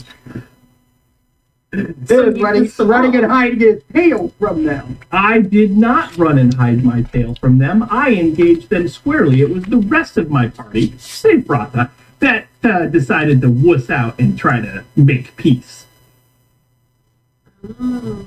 So they tried to make peace and make a deal. You didn't. They weren't really trying to make peace, though. They really pissed me off. And so I acted accordingly, but my friends didn't have my back on that. And that's why I like you guys. You guys have my back. So it sounds to me like if we were to run into any merfolk, they would have a grudge against you. Maybe. Well, now honestly, what's the chances of running into the same merfolk? Yeah, you've seen one, you've seen them all, I don't right? know. It's like a large ocean. It's just, a thought.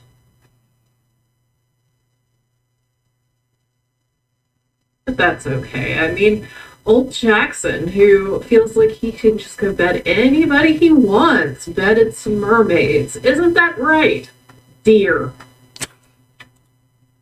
And I kind of poke him in the ribs. See? It's working. It's working, Vale. You're right. It's working. Yeah.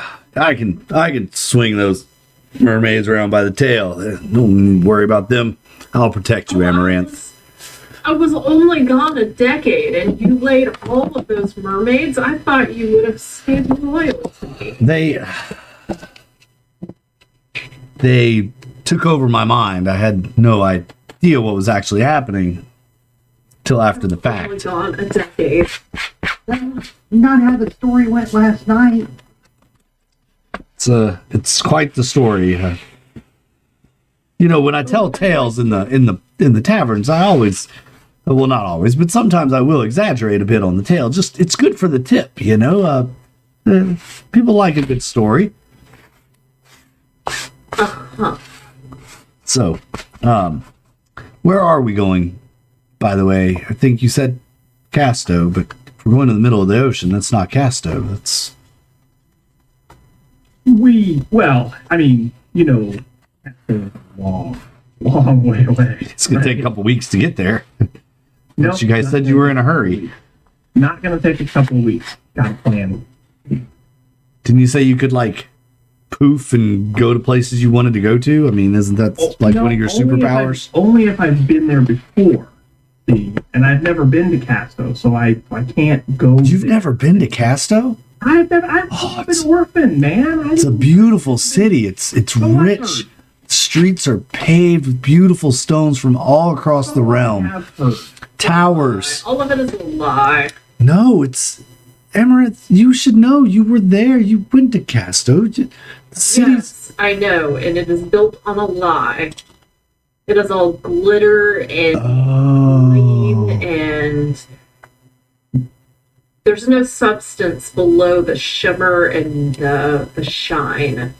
Now, see, I despise glitter. I have to agree with you there. It's all a facade. It's just Yeah. the people beneath that are just shallow. There's nothing to even hide. To call it a facade, it implies that there's some sort of substance below it all, and there's not. But anyway, Yes, we can debate this once we're there.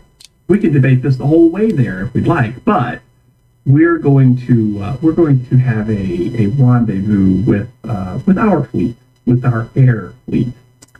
Ooh, nice. When we left under the cover of darkness, we were sure that there were probably people watching us.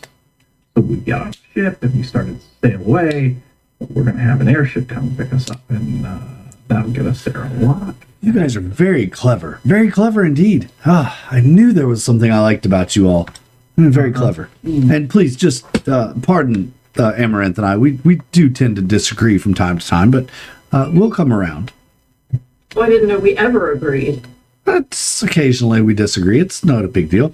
I remember a night we agreed, and That was the result of too much elven Oh, wine. you're gonna push the dagger into her hand.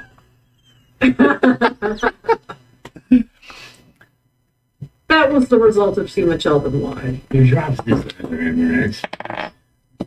You should put it back where it belongs. Zombies, elven wine, and matches, glitter. matches. Hmm. Don't sounds you like know a good time to me. Cannon fodder. I'll hold on to this to put it in somebody's back after we've thrown them at the enemy. All right. That day goes on. How many days do you want me to sail here? 2.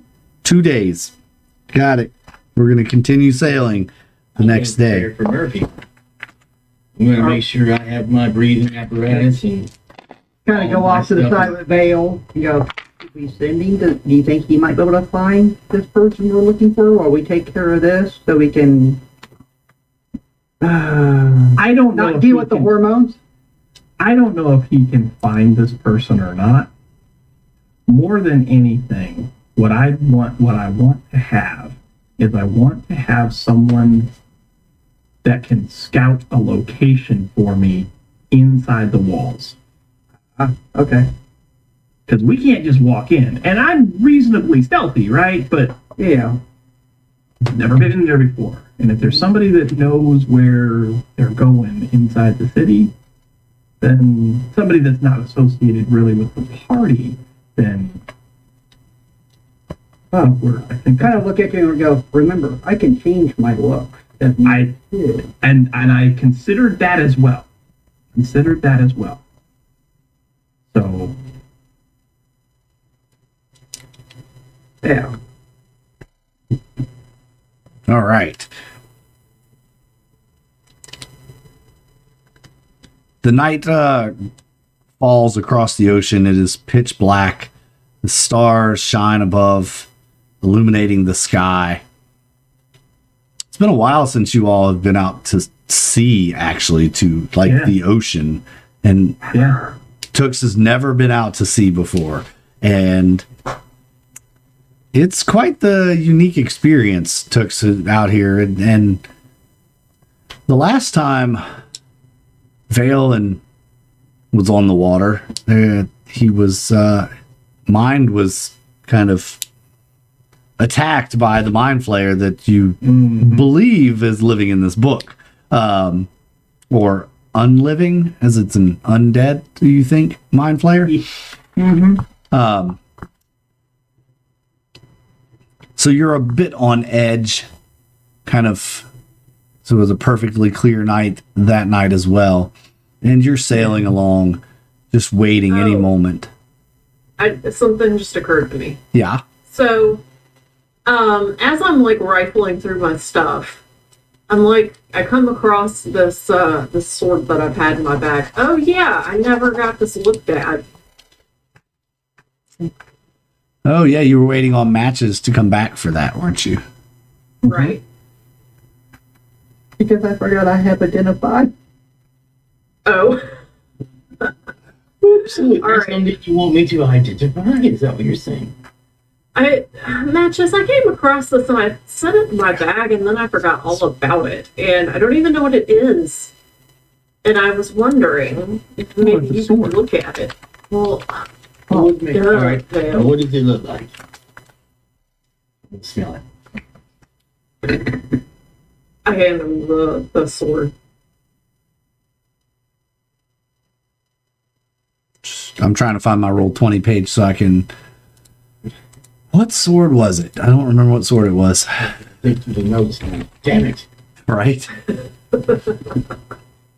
You assholes, I'm trying to start this game.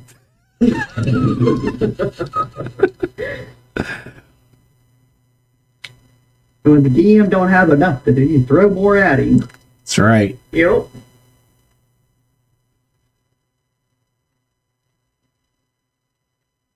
Excuse me. I believe it was this one. Let me just...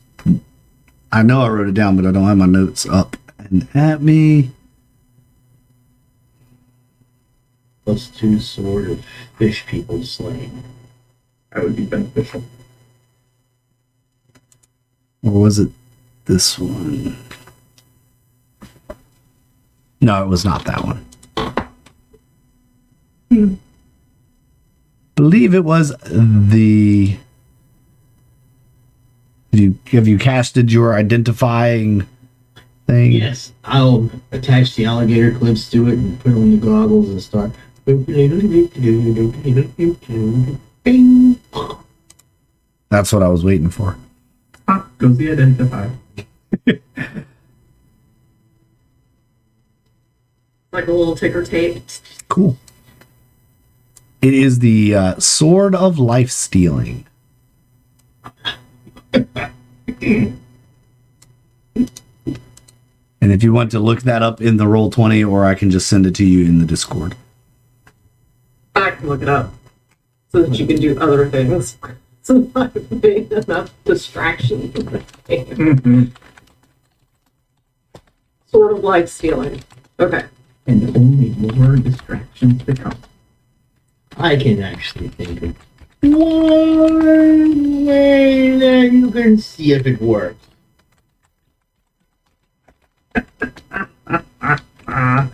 Its name is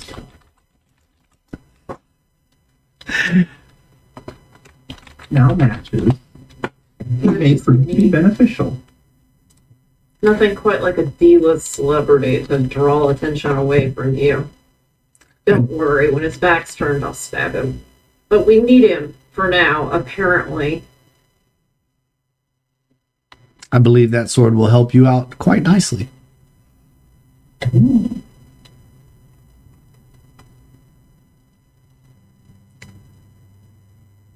Cut bait and run. That's right. Cool. So the night goes on without incident. The sun rises. You all have had favorable wind for this part of the journey so far and made great time across the ocean. Will Whitesoul comes out and he says, "This is the area that they say to stay away from. The creatures of the deep, beyond those of just merfolk, tend to lurk here. They say you can pull down an entire ship. Some sort of giant sea creature. Of course, I've never seen it. I don't really believe it exists, but Neither did mind flayers. So, you know. Well, I'll go up to a high part of the ship and use glassy to help people look out. All right. What's everyone else doing? Oh, I believe, Matches, you were reading your book, too. Yes, He was. did that during the night.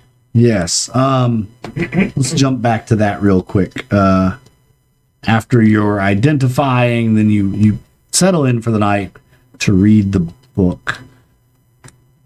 Yes, and I speak this language. You do speak this language, so you have no problem reading it. You've read a passage in it before about the history of how the mind flayers were banished and all, and it's a different viewpoint. It's a different perspective than what you were taught, what you read as a young goblin growing up. It's from the viewpoint of the mind flayers, right? So you've gotten through some of it, and this next section is talking about actually the return and how basically it's the flip side of the prophecy, right? So that at some point there will be a coming of the mind flayers' vengeance. Okay. And how they will strike back against the humans, but they would need the power of a god to assist them in opening the portal.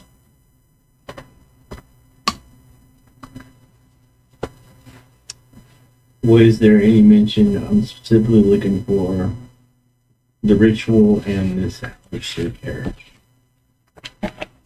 The ritual is mentioned, but it isn't in whole. This book also mentions two others. The Book of the Darkest Arts and... Oh, crap. What was the name of the other book?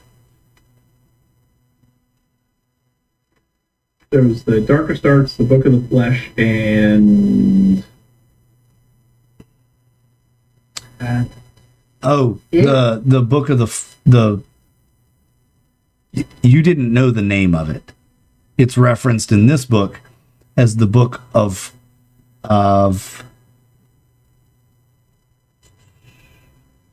I've got it. I'm just looking back in the notes.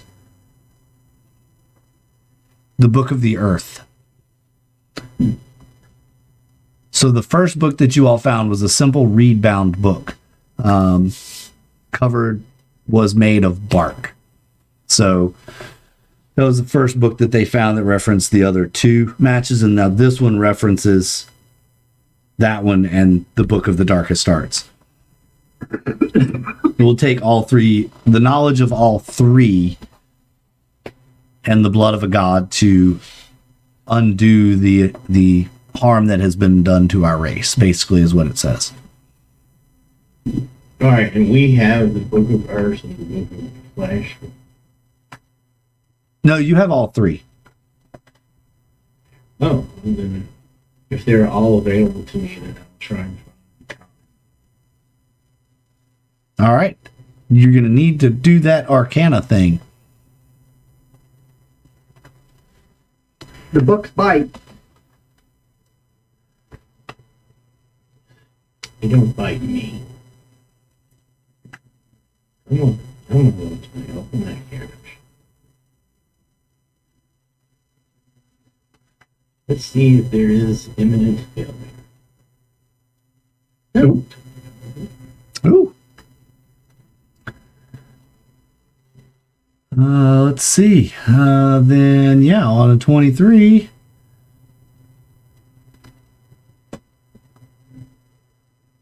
You have determined through reading these three books that there is an ancient teleportation circle set within the city. Oh. Which city? The city of Castow. The layout of the city itself is actually a teleportation circle. It's a hexagon shape, but it's a connected set of hypergeometric shape, right? So it's a cascading. In the drawings, it shows concentric rings to a singularity, and when you look at it, the three books have different parts of it, and you're able to determine through your knowledge of magic and of construction, and that you start putting these pages over each other and kind of holding them up to the candlelight or to your bobbing lanterns that you have floating around, whatever kind of clockwork beasts you use to light your area. And you notice that it makes the shape of the city. And in the center is a singularity, a dot, a circle. And then you put all of it together, and it is you can tell that it's an incantation to cast this ancient teleportation magic. It's written in the language of the Gith.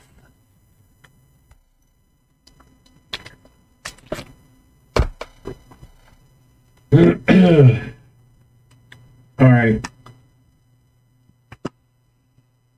And what exactly is needed to perform the spell? Is that they need the blood from the dude to open the thingy, or? No, this is just a spell, just a teleportation from what you can tell away into the city, into a part of the city that no one knows of. Like, this is something that was set up by Gith for the mind flayers eons probably ago, back when they were the controlling race on this planet, on this realm, on this chunk of dirt.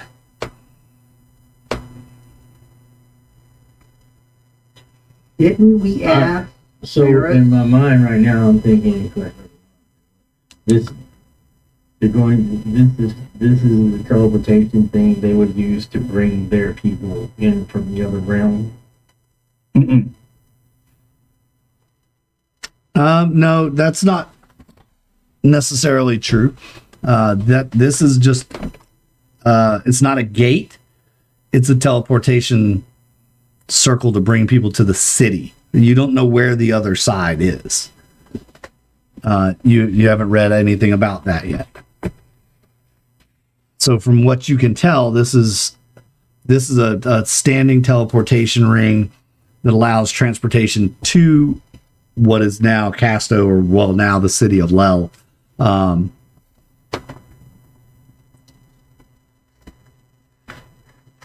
Could I make a history check to see if I can think of any mention in history that might give me a clue to where this other side is at? Sure.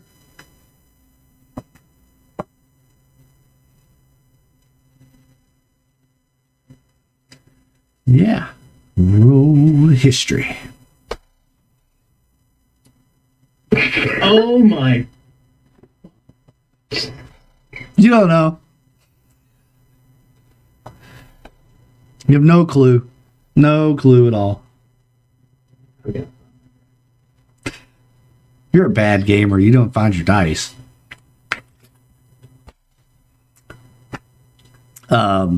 If only you had one of these fancy trays that was made by Richard Brooks Woodworking.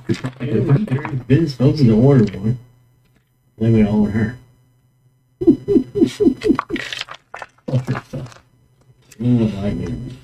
I mean, you got a weapon, you could just print your own dice. I mean, there's that.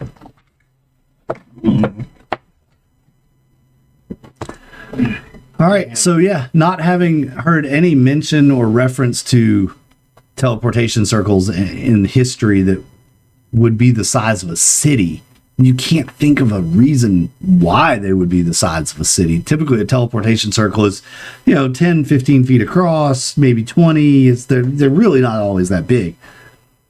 But it's quite curious to you, Matches, why this teleportation circle would be the size of a city. All right, I would like to use this ability, and I'll link it so you can see our researcher. When you attempt to learn information, you often know where and from whom you could obtain it. I'm not saying that make you tell me exactly where it's at, but maybe an idea of where I could further my research to get an answer. Maybe.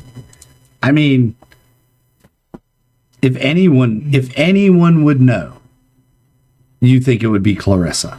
If anyone would have any insight on this. I know, but I really want to talk. I might have another suggestion. What about Yeah, Leo? somebody would. Or yeah, you got Leo. You haven't been to see Leo yet, but here's the problem with going to see Leo. The place where Leo is like a time pocket. Like time runs different there. When we took the ship from you there a little while back, and we were gone for like 3 months, we were only there overnight. Is it possible that there is a place in Castow itself that I may know that could point me into a direction? You know, Castow has the greatest library of knowledge in the realm. If we have the sigils within the teleportation circle, I can learn a sequence of sigils within 1 minute to use the teleportation circle via the spell. If I'm reading this right. Mm-hmm. Yes, you could. But we need to know where the other side is then.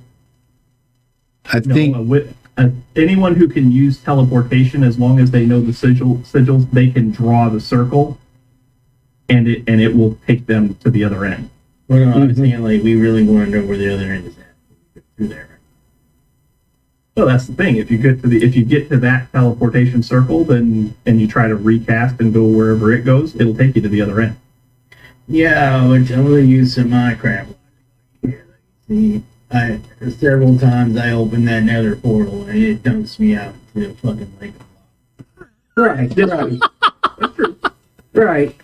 Well, we just want to go to one end of it, so we care where the other end of it really is at this point.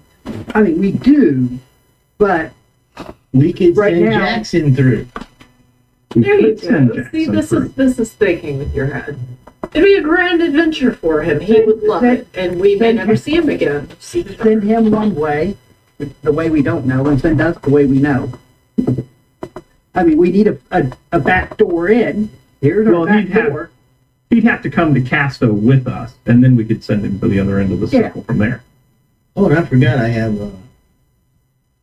So, I have assuming, Faust. Faust is keeping through it. yeah, assuming that Matches told us about, Well, I'm going to tell him.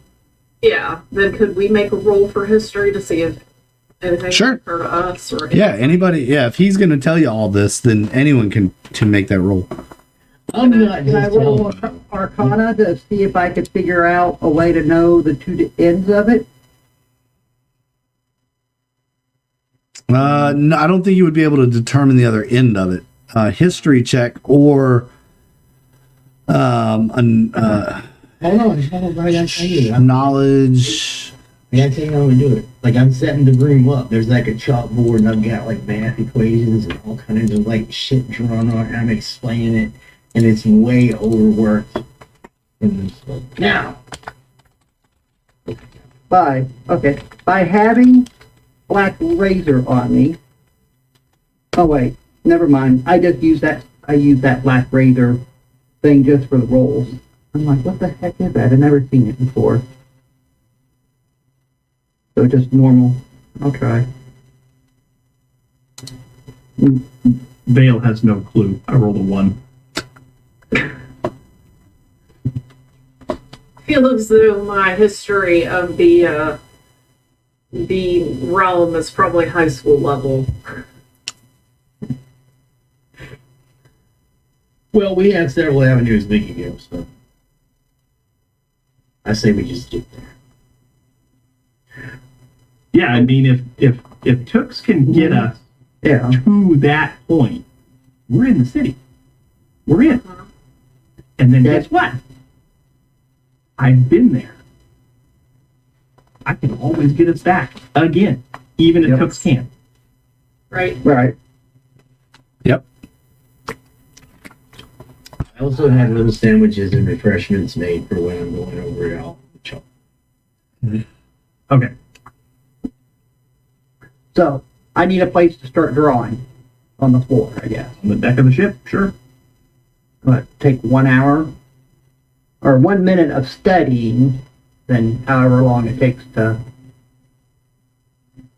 Oh, real quick. So there's no loose end on this. There was no mention of Alistair or anything like that in there. Okay. No. I mean, the power of a god is what it says. Yeah, Alistair is just who we found to be the next of kin. Yeah. So, Toox, you're going to study the pictures, I guess, with Matches' help to explain what's going on. Yep, and to draw. And then to draw in Matches, you're kind of pointing out to him, no, that goes there, and kind of giving him direction as to what to draw where. Yes. And we have the occasional mayo and cucumber sandwich that I meticulously cut. Perfect triangles. Right, of course. You're an excellent cook, Matches. Where is my mouse? I've lost my mouse cursor. There it is. Just once, Matches. Just once, I'd like you to make these out of fish instead of cucumbers. Okay? Is that too much to ask? Fish. They still be fished. Pickled herring for you. Pickled herring would be delightful. Nice. So yeah, Just herring. Just herring would be nice. about an hour or so goes by, and you guys, you think you got it. You think you got it all drawn out. If he fails, is there a possibility that I can use Flash of Genius to try to give him a bonus to his roll? There's not a. There's no roll to it, I don't think. Okay. Yeah, we're just being extra careful doing it. Okay. Yep. So Because you can spend the time to study it, and then with help, I mean, it takes a while, but you guys, you figure it out, and you get it drawn. You compare it to the 3 books, and then there is the incantation that must be said in Githyanki.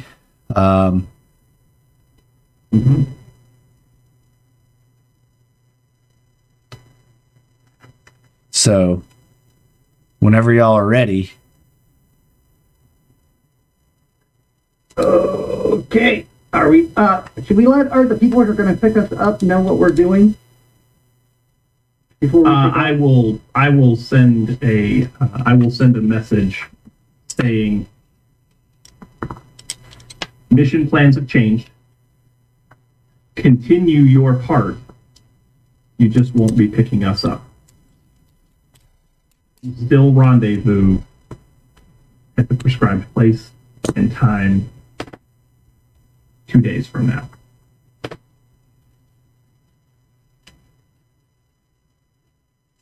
Okay. You gather Jackson, yourselves, anyone else? You want us to go through it now without sending a test sub scout through? We know Did this is we- going to the city. We know where it's going. Oh, okay. Okay, gotcha. Yeah. Do we- Princess on the airship. Yeah, the princess probably would have been on the airship that was Yeah, coming I to would meet say y'all. yes. Do we need to wait for her or send for her? I We can always figure that thought out. the plan was the airship. You just basically said instead of coming to pick us up, go to Castow. Yes, that's the plan. Okay, well, then she And can go they'll- anyway. and they'll be in Castow day after tomorrow. That's about right, timeline, right? Timeline wise, right? Yeah, it'll take them about that long. We just need Amaranthe to tell us where's what in Castow, since we've never been there. Yeah. So is Jackson coming through with us? If he wants to. Sure. Oh no, he's brave. He has. He's coming. He's come this far. He's going the rest of the way. I mean, Jackson goes all the way.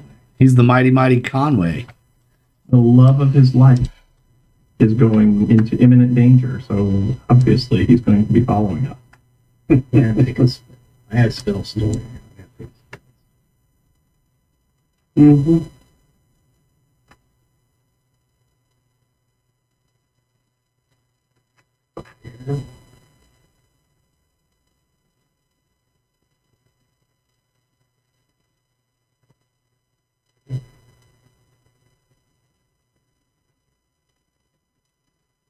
Well, whenever you guys are ready, I'm ready. Oh, okay. Let me store a spell first. Oh, I know it's going to be a first. Never mind, go ahead.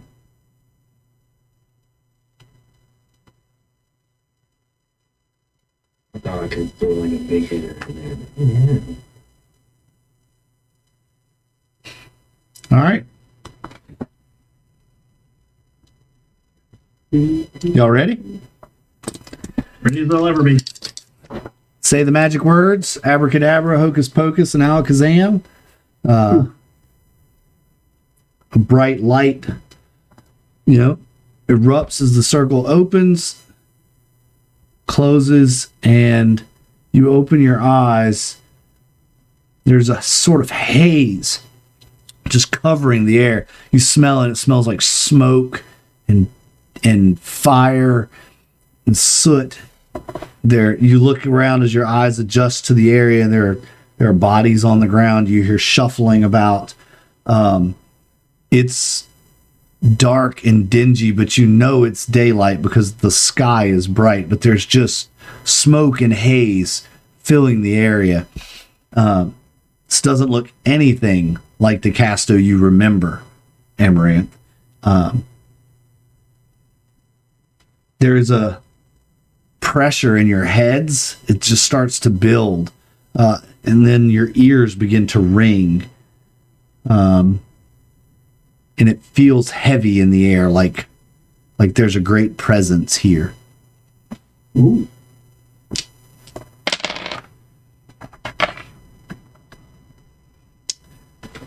Matches the book that you have, the Book of Flesh, begins to wiggle and squirm. It says, I can sense him. He is near. He is near. I can sense him. Yes, thank you. You have done well bringing me here. It's speaking to you, Matches. Please close. The one who is all. He is here. He will help us be reunited. Thank you. You have done well. You and your friends have held up to your promises. You will be rewarded greatly. Who is it that we need to bring you to? Oh, he will find me.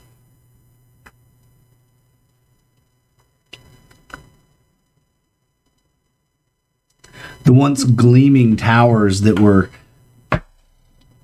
erected over the city of Castow have now fallen into ruin, crumbling, burned, just in horrible condition. I guess it was a facade after all.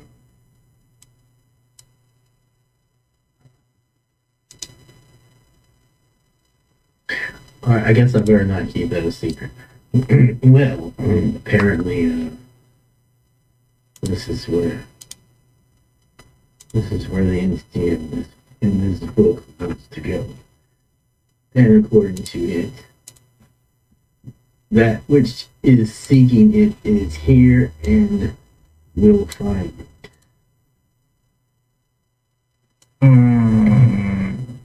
Okay.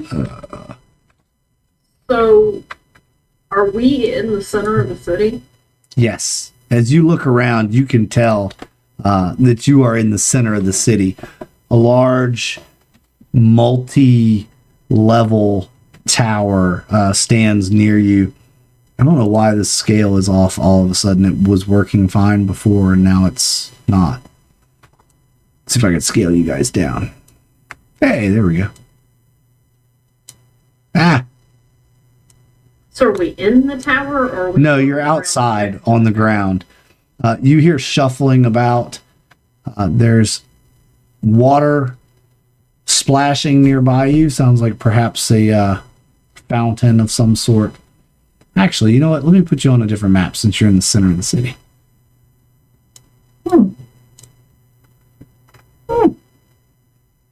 There you go.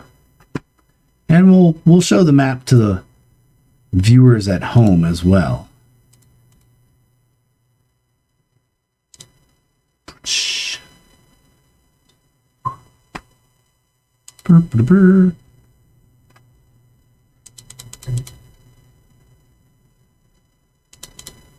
There we go.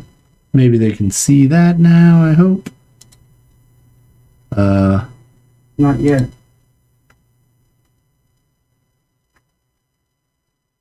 That's because I was looking at the wrong monitor. Well, I see the white square right this moment. It'll change. Okay.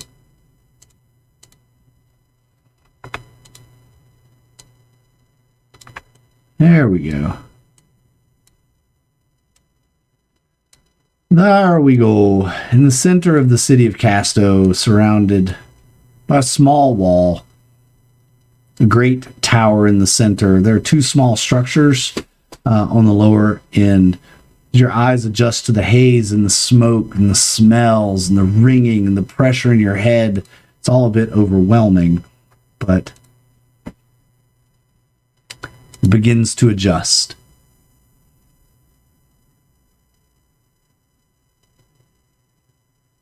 It seems as though a great battle has occurred here. On top of each one of these little bulbous tower heads, I don't know what else to call it, appear to be cannons of some kind.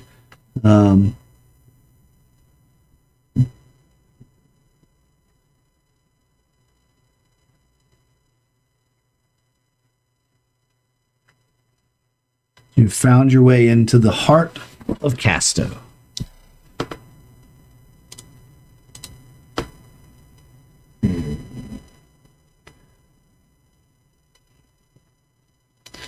What would you like to do? I want to look around to see if we are in any immediate threat right now. As you look around, you do see there are patrols around. There what appear to be mind flayers just roaming freely throughout this plaza area. Maybe young ones. There are also groups of humanoids and dogs on leashes. So yeah, you think if you linger here too long, you're going to be discovered.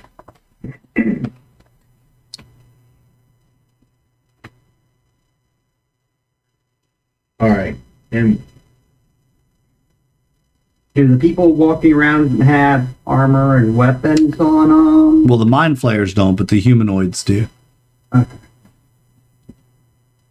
all right, and what was the specific goal of coming here? Since we don't have to go through the bars underwater and crap like that. Find Alistair Grouts. And he was last known to be working At the library. library school or something. Mm-hmm. And that's here. Yeah, on the outs, one of the buildings It's on the north. One of these buildings over here in the top Northwest. corner. Yeah. Like, we shouldn't be too far away from the library right now. Amaranthe, which way is the library? Probably try to find some covers. So this is the academy, Okay. and the library is just next to it. Okay. I didn't see no ping thing. Would I know if there were like underground bunkers or bomb shelters Tunnels. or anything like that? No, you probably wouldn't know that. Hey, what was that? We got a subscriber. Oh, I was on a different screen. Hey, thanks for the sub. Woohoo! Appreciate you. Awesome. Welcome to the show, and welcome to the Ah. Jenny Cooper. Hey, Minnie. Cheers. right on. Cheers, cheers. Thanks for the sub. You're number 68. Player. Get one more, and we'll be at the magic number. Well, a magic number. Anyway, The magical number. it is a magical number. Giggity. Yeah. Alrighty. So yeah, you wouldn't know if there are any tunnels or anything. You weren't that high up in the order when you were going to school here and studying under the clerics. You pretty much know the layout, though, of the city. So I wouldn't know if there was a place where high-ranking members would go if there was an emergency of any kind. You would know that. That's not below ground. You would know that they would all assemble in the main tower in the center of the city, and that's where each tower around the outside had a specific knowledge area that the training was done.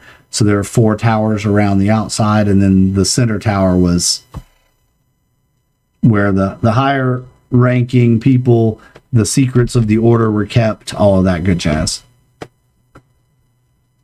Does it look like are there humans or just humanoids? There are humans, there are pretty much every race here. Does it look like they are like oppressed? Like, are they, Oh yeah, absolutely. They don't look natural. so they're definitely like they're imprisoned here. Yeah, you could tell that but just by the way that they're kind of walking around and whatnot, they are probably entranced. Well, perhaps we should try communicating with these. If the higher ups go into the tunnel, we're right there. I mean, in the central tower, we're right there. We need to get somewhere. Anybody important would be in the central tower, and Alistair Grout was the head librarian. More likely than not, he would have been sent to this tower if he made it here before all of this. Mm-hmm. Wait, if they have him, They don't know he. They don't is- know who he is. Yeah. okay, At least we don't think that they know who he is. so maybe he's still working at the library. That's my guess. I think we need to get to the library and check the library. We should like look oppressed. Blending in, huh?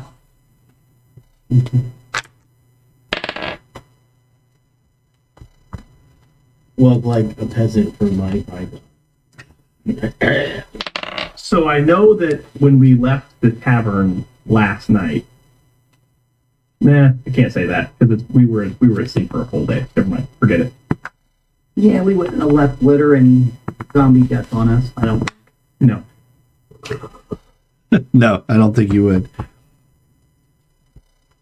nope. Does it look like we could blend in, or are we obvious sore thumbs? You stand out. Definitely stand out. That even if we attempted to blend in, we stand out. Yeah, you stand out. You're gonna have to either move with stealth or speed. I don't know. Is it we're too clean or?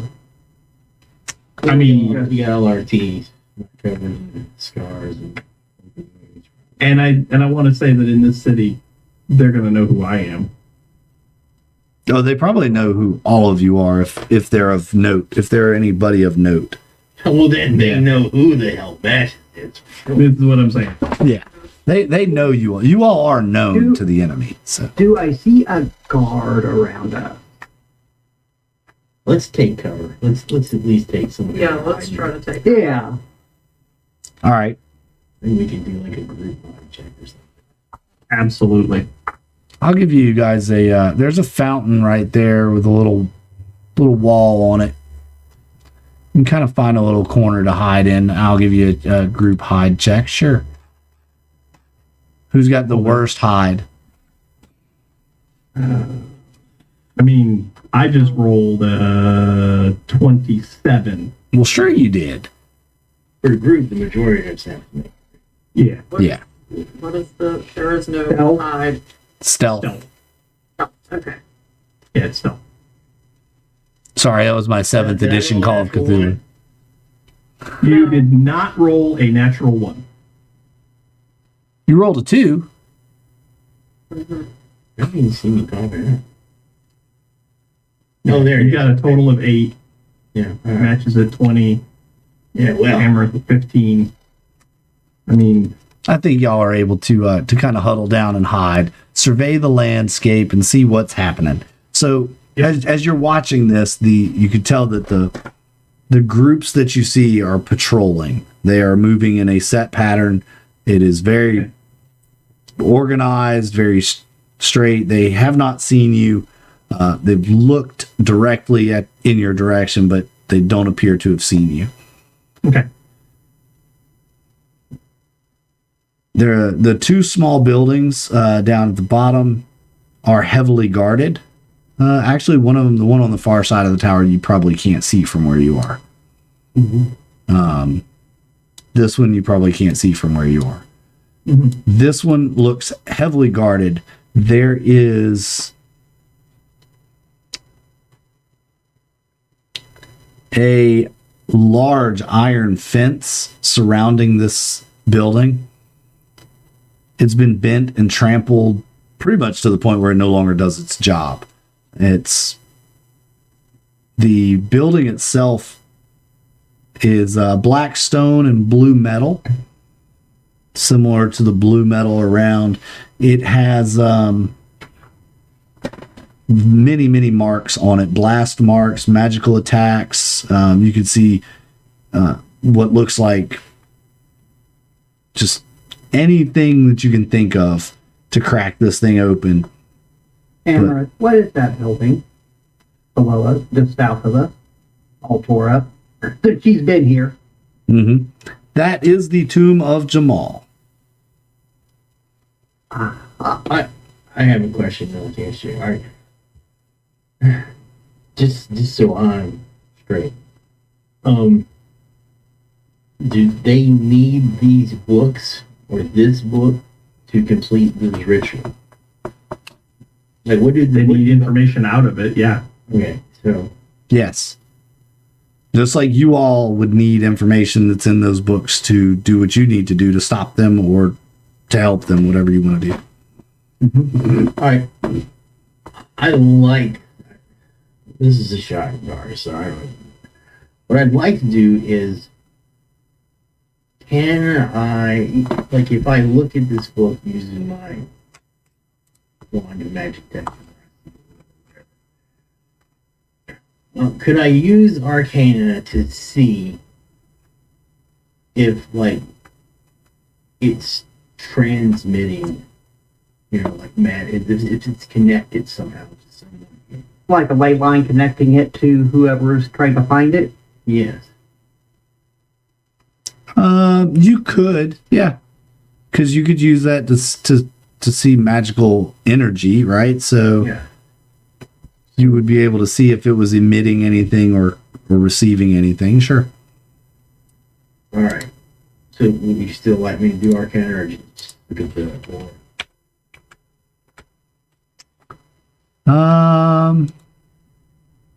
You would do a detect magic to detect any of the magic around. I think that is what you would need. All right. Yeah, that's fine. I can do that. put them in the goggles and wave the detect magic unit around it. See if it's transmitting, receiving, whatever. It's Obviously, it's glowing, right? I mean, it has a magical signature. It seems to be pulsing. Oh, that got really loud.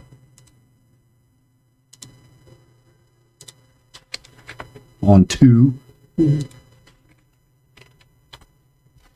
That's better. It seems to be pulsing, and as you kind of glance around also to see what's going on, the chains that are holding the dogs, those are magical. There's a lot of magic, just residual magic around. You can just see there is a heavy magical influence over this entire area as far as you can see. so it's definitely like calling out, or for lack of better. Yeah, I mean, you would assume. You haven't seen it do this before. Okay, I got a question. I'll put identify in here. You learn whether any spells are affecting the item and what they are. If I cast identify on the book while he has it out, I wanted to know if any spells are affecting the book, not what's in the book, but like if it's, you know what I'm saying? Yep. There aren't any spells Or magic affecting the book. the magic that's affecting the book. Let's see. Or like a linking spell or something from it to something else. Well, we know it's pulsing. We know it's like. Mm-hmm. We know it's sending off its transponder. Right. I'm hoping maybe it'll tell us exactly what it's using or where it's going with the combination of the two. Yeah, you don't. It's not giving you anything about, like, you don't learn anything about a spell that it could be using. Yeah, we need to get this book down here. So if we have a way to transport these books back to the ship or something, we should do that. In case we get caught. About that time, you hear the iron hinges swing on a door in the near distance, and out walks a large group from this side door here. You can see them, a large group, heavily robed. There's about 6 or 7 of them. They're walking towards the tomb. Do I recognize anybody in the group? Not particularly, but you do see, it looks like one of them is definitely illithid. Okay. Toox, Dale, do you have any way that we could at least send Faustus back with the books to the ship? Yeah, I mean we do, but we will be stuck. Well, I have a feeling there's no point in even attempting to hide one of these books. Veil. I mean, they. I'd be disappointed in them if they already did not know we were here, or at least and through deduction that would lead them to know that we are here. yeah. Can you send them to his chest in his room since you've been there? Technically? No. So here's the thing. It's a scroll. So you have to be able to read the scroll, which means one of us would have to go because Faustus can't read, can he? Faustus can read. Okay, so then he's going to take my scroll, and we're not going to have the scroll. Yeah. Well, then we should at least attempt to get as fast as we can and find Alistair and get out of here. We got to go to the library. Let's go. Okay. As you Where had I set my 2 points on my teleportation circle at when I got the spell? Do we remember? The Bastion was one. Was it the ship, the other one? the airship, yeah. Okay. I can cast. I need somewhere to draw. I don't think here's a good place to do it. Right. I can open a Are the circle and ones- send it. Do the ones walk into the tomb? Do they? So yeah, as you turn back, you hear the scream of a woman and the howling of an animal as they are being drug out behind this group of 6 individuals in chains. You see they get to the front of the tomb and then as you're kind of looking at it now, you see that there is looks like a large altar outside of the tomb. They drag these 2 straight up to the altar. And as you kind of curiosity is getting to all of you, and you're peering in to see exactly what in the heck they're gonna do. Oh, I know what they're doing. I think I know. Yeah, I mean, they're going to kill some people. They're going to Yes. sacrifice her to see if she opens the Right. door. Yes, they throw the woman and the dog on the altar. Underneath the altar is a large bowl-shaped item. It's white marble, blackened now though from the magical attacks of the area and cracked. They slit the throat of each and let the blood run over the bowl and fill it. It fills the bowl, running out onto the ground, and they stand waiting. You hear the Illithid say something. Sounds like a magical incantation. Nothing happens. He throws his hands in disgust, motions to bring me some more, and he's just standing there. If you don't find Alistair, they'll probably go through, and they've probably already been going through everyone in this city until they find the right one. Yeah, they take those 2 bodies, and as they drag the dog off the altar, the shape shifts, and it's not a dog, but it turns into a human man. These are were creatures they're sacrificing. Mm-hmm. A human and a I looked lichen. at matches. Was that in gift? Because you were telling us how this works for all this stuff. What they said, was that anything close to what you were reading? No, it was it's the mind flayer language. Okay. All right. So we don't think they got that part of it either. Try and deduct. Uh-huh. They're No, not that's on the super right- smart. They're not Yeah. on the right trail. They But don't seem they like they're on have, the right trail. but right now they have everything that they need right within their reach. So Yeah. we need to find Alistair and And get the fuck out. Mm-hmm. And So- might I suggest, and I know this may sound, How big is the space? if it's not possible to get Alistair with us, then we need Alistair Go on. to no longer be a threat. Mm-hmm. How big is the roadway between the end of the wall and the building? Lengthwise? Like length or width? Like going across the street. So if we come out around that corner of that wall and go straight into that building up there, how? It's about 100 feet. Foot? It's about 100 feet. Okay. I look and go, well, I can cover us half part of the way across there as long as people can see in darkness. And it's 200 feet to the other building. So it's 100 feet to the first one, or if you're making a beeline, it's 200 feet to the second one.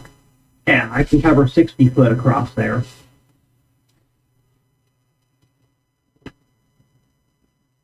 Drop some darkness on us.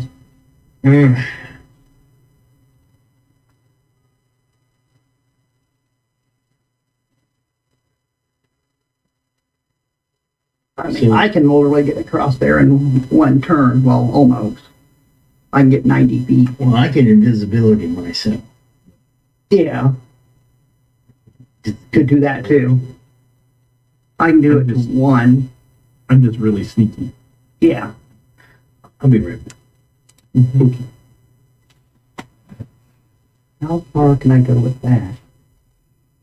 Oh, that's a stealth. 60 foot.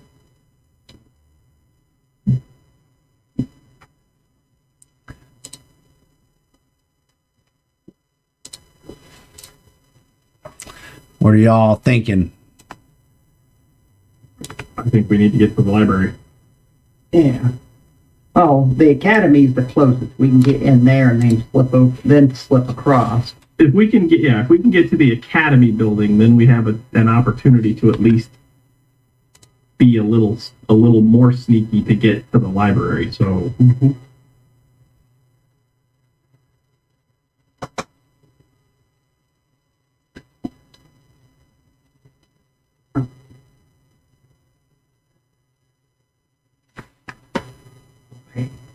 Are y'all wanting to wait for Jesse to get back, or do y'all want to just? I think he was on board with going. yeah, I think it's just time. I think it's time to just get across there. So Vale, I think Vale is going to go to the end of the wall there, peek around, see what he sees, All right. see if there's anybody coming from either way, Their backs are to you at the moment. and then see if there's anybody coming up the road from either direction, and just haul tail across the road. Okay. All right. Follow behind quickly, being ready to either cast Misty Step or Darkness, depending on the need.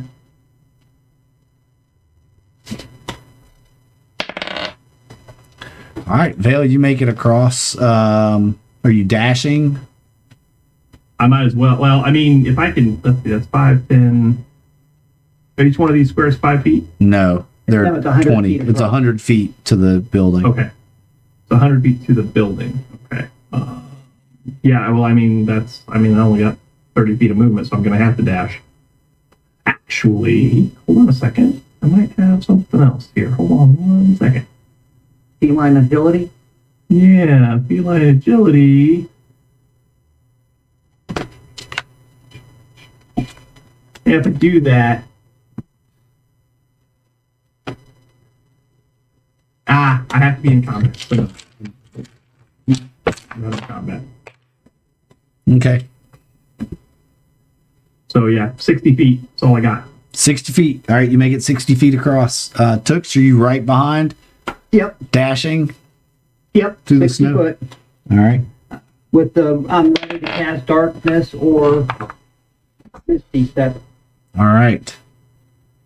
You make your 60 foot. Who's next? Do I still have all 3 of these books? Unless You didn't put them I mean, the down. Book of the Darkest Art I've had. Okay, then you hold on to that. Yeah, I had no intention of letting go of that book.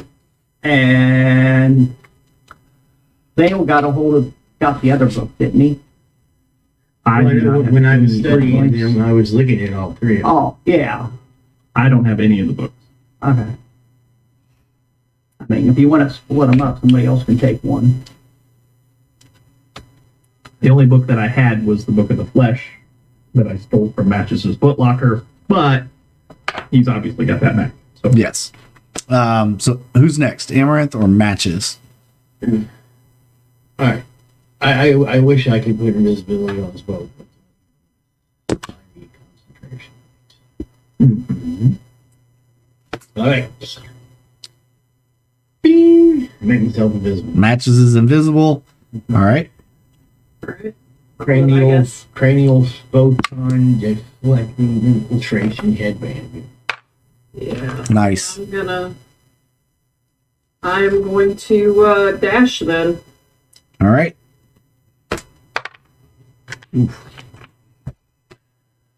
How far can I get? We're just doing regular movement. If you're doing regular, yeah. 60 feet for dash or 30 feet. Or, well, actually, you're 20 feet, aren't you, as a goblin? What's. But I can still dash at 30 feet. Dash doubles your movement, so Yeah. that'll give you a 40. So We had all moved up by Yeah, the corner. we had all just moved to couldn't the get- end of the wall. Yeah. Yeah, you had all moved up to the end of the wall. I'll let y'all start there. and I haven't had a good Faustus is just being my car. Mm-hmm. All right. They. Keep bringing toys in Oh. his pocket. And I just put Leopold's token out. Okay. As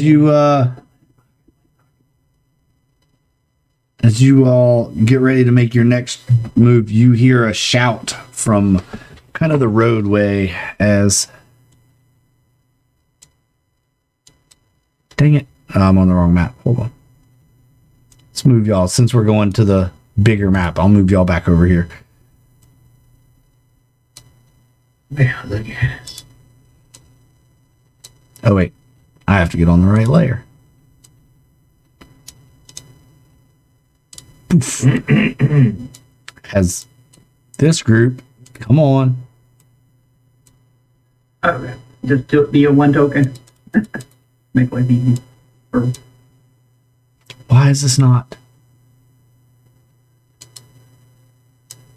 There we go. This group is kind of coming up the road, and you hear them shout at you. Wow, matches you're gigantic. You're ginormous. I hit the wrong button.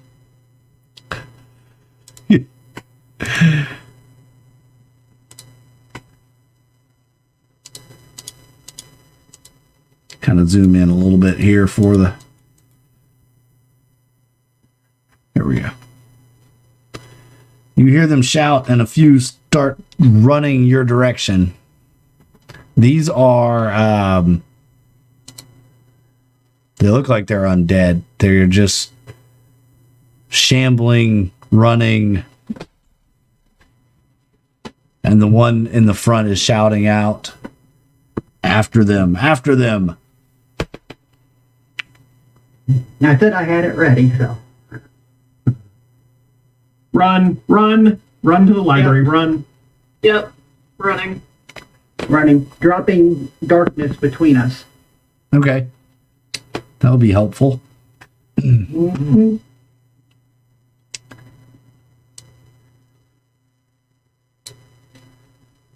You do run past a pile of broken down modrons kind of laying in the grass. Really? No matches. No. Well, if they're constructions, I can use mending and heal them. I understand. No time. Inside the building. I'm invisible anyway. You can't see me. That's right. That's right. He's invisible. You can't see him. Are you in the dark?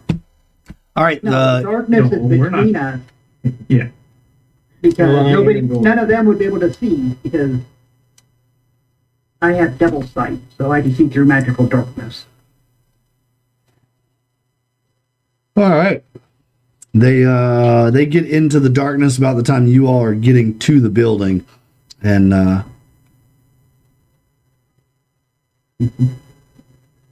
there are bodies everywhere.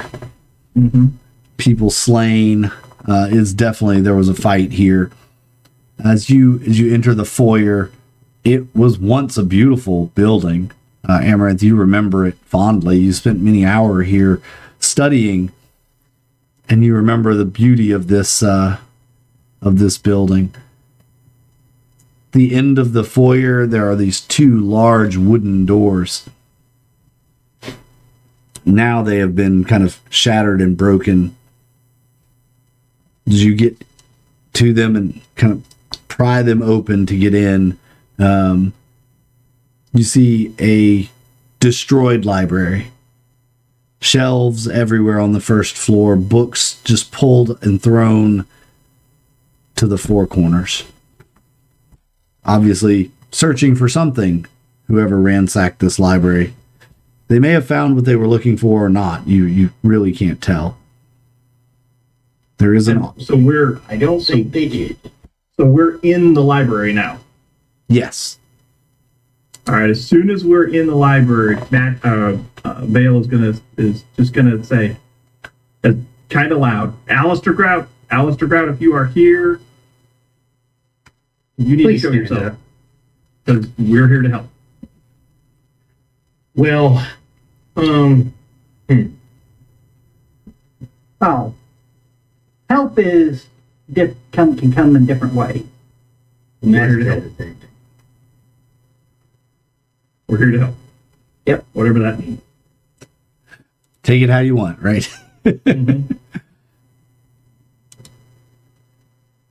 Yeah, you don't hear any response. Let me take a quick look around to see if there might be any like secret doors or hiding places. Or... Sure. Make an Do you investigation. know where? Any living individual. Look at Amaranthe. Do you know where his office was here? Yes, it was. That's a natural 20 for a total of 28. Amaranthe is like, I used to know where his office was. Yeah. It looks so different now. Everything's smaller. Well, if hiding somewhere, he might be hiding in his office. Or near. Yeah, but if Old Vale got a 20, I think we're You're in good shape there. Yeah. So Vale, you discover in the office, actually, as you guys have been searching around, you find in the office there is a secret door that leads to a stairwell down to looks like a tunnel system. Check it for traps. Okay. 24. It is not trapped, nor is it locked. Okay. In fact, you found it because it was kind of left ajar, as if someone had not even worried about closing it behind them. Okay. This way. There's stairs going down. Yep. You go down Bottom of the stairs. and I'm still indivisible. one nation under matches. You head down the stairs and it is a earthen tunnel that kind of leads in the same direction of the stairs, which would be to the west of the map towards the graveyard area. Okay. It gets to a T intersection. You have a left and a right. Looking left, looking right, do I see anything that would indicate that someone came down through here, like footprints on the floor, cobwebs that have been broken, anything like that? Yeah, there are footprints leading to the left. Let's go left. Boot prints. Cool. You turn left. You travel probably 150, 200 feet. The pathway continues on, and there is a stairwell on your right. I'm sorry. Does it look like somebody went up the steps? Looking down at the floor, passive perception's like 19. Yeah, the footsteps don't continue. The stairs are stone, but the footsteps do not continue along. Okay. The footsteps don't keep going. Whoever went this way went up. And I feel like Okay. it's somebody that's trying to hide, so You're the sneaky sneak. up the stairs. All right, up the stairs you go. There is a door at the top of the stairs. Put my ear up to the door. Do I hear anything? No. You hear Check the door nothing. for traps. That's a 17. It is not trapped. Is it locked? The mechanism on this side is easily moves. It doesn't feel like it's locked. All right. Cautiously open the door. And yes, you manipulate the latch and push the door cautiously, but you hear a thud on the other side as if the door is possibly barricaded. All right, I'm going to try and push on the door to get it to open. At the same time, I'm going to say, not super loud, but normal talking voice, Alistair Grout, if you're here, we're here to rescue you. There's no response.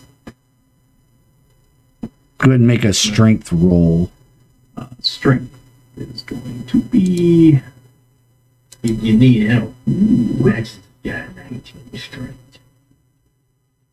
I mean, I just rolled an 18 plus 1, so that's 19. Yeah. You start to push on the door and you feel it giving. And you hear wood scraping across a stone floor as it finally gives way enough for you to have enough room to get in. So as I get through the doorway, I'm going to get through hands up just a little bit, just so I'm not threatening anyone. Mm-hmm. And just the first break of the plane of what would be vision to you, a crossbow bolt goes flying into the wall right next to you, clearly missing you, but obviously there's somebody there.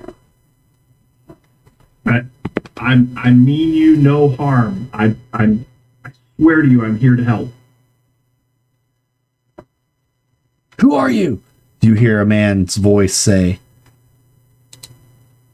Veil of Shadows. I'm here to help. Show yourself. Step out. Without question. Hands up.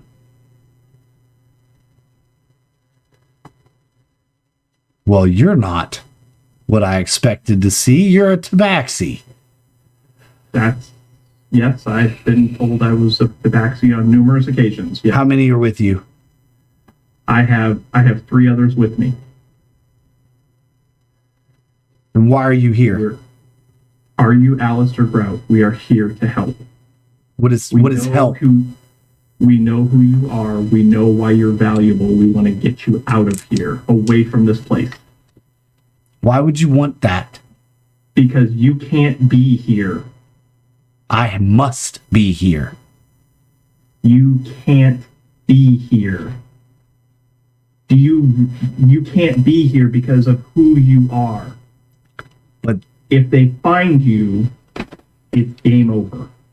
But it's not, because now you have found me. If you truly are to help, then you have been sent, and you all are the ones that can end this. You can stop it. Do you have the key? The ritual? I want to whisper to Vale, since I'm still invisible. I want to whisper to Vale, do not make any promises to that man. We may have to kill him. Do you have the key or not? What key are you talking about? The key that opens the tomb. Do you have it? You're the key. Yes, Alistair. Hi, by the way. Amaranth? Mm-hmm. That would be me. Good heavens, Not right child. now. It has been quite a time. We should catch up sometime, but now's not the time for that. Were you followed? Whoa, there were people that Likely. were probably, yeah. Great, They saw us into the fantastic. building. We don't know about. Did you shut the door? Did you lock No. it? Did you? No, We're doomed. in the darkness. They're gonna may kill not us. have seen us enter. They're gonna kill us. We're done. That's it. It's over. Here's the thing, Alistair. You are the key. Your blood is the key, as you are a descendant of Jamal. Which means that if the tomb is to be opened, it would have to be through your blood. Yes. Which begs the question why we shouldn't just kill you to keep your blood from being spilled there. Oh, don't play hard cards, Amaranth. Whispers. If that was our goal, we would have just done it. I'm just putting it out there. You want to do it here? They literally need blood. They can get us bodies and sponge it up. There are 3 pieces to the ritual, right? There's the blood Correct. and the spell. That's correct. You don't have the key. Then this war will just continue. The key must be used to enter the tomb. And what happens after you open the tomb and someone goes in? Well, only one can enter. In that tomb, there are. Let me jump over to my other notes page.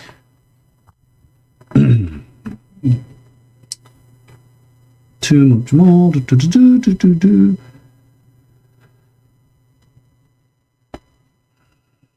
In there are 3 scrolls. Mm-hmm. So the 3 keys, the 3 scrolls. That is what will end this. We'll send them all back again. And this time we have them all, and so none shall be left behind. I know I'm the key, but you cannot allow them to get me and kill me or sacrifice me before I am in the tomb. It is sealed behind, and I am the next sacrifice to Abdi High and the Raven Queen, for they work together in this to end the shadows on our realm. See, these mind flayers have come out of darkness. They're here feasting on the minds and dreams and souls of those that live on our realm. That is harming the shadow realm, sucking the life force from it. Along comes Malar, an angry, rebellious baby of a god. Really, not even a god at the time. Wanting power. He aligned himself with the Illithid, promised them great many things, including, well, all the brains they could eat. In return for helping him come to power. We've been watching this for a while now, and sad to say that we kind of knew it was coming, but couldn't do anything about it. Can you shadow walk? Do you know how to get there through the shadows without being, so we're not seen from walking on in the open? Unfortunately, I do not possess that power. I am a walker of the light. Do you know the way? I know the way to the tomb, certainly. In the shadows? I've walked these grounds quite a bit. If I shadow walk you to get you there, can you get us there? I can get us there.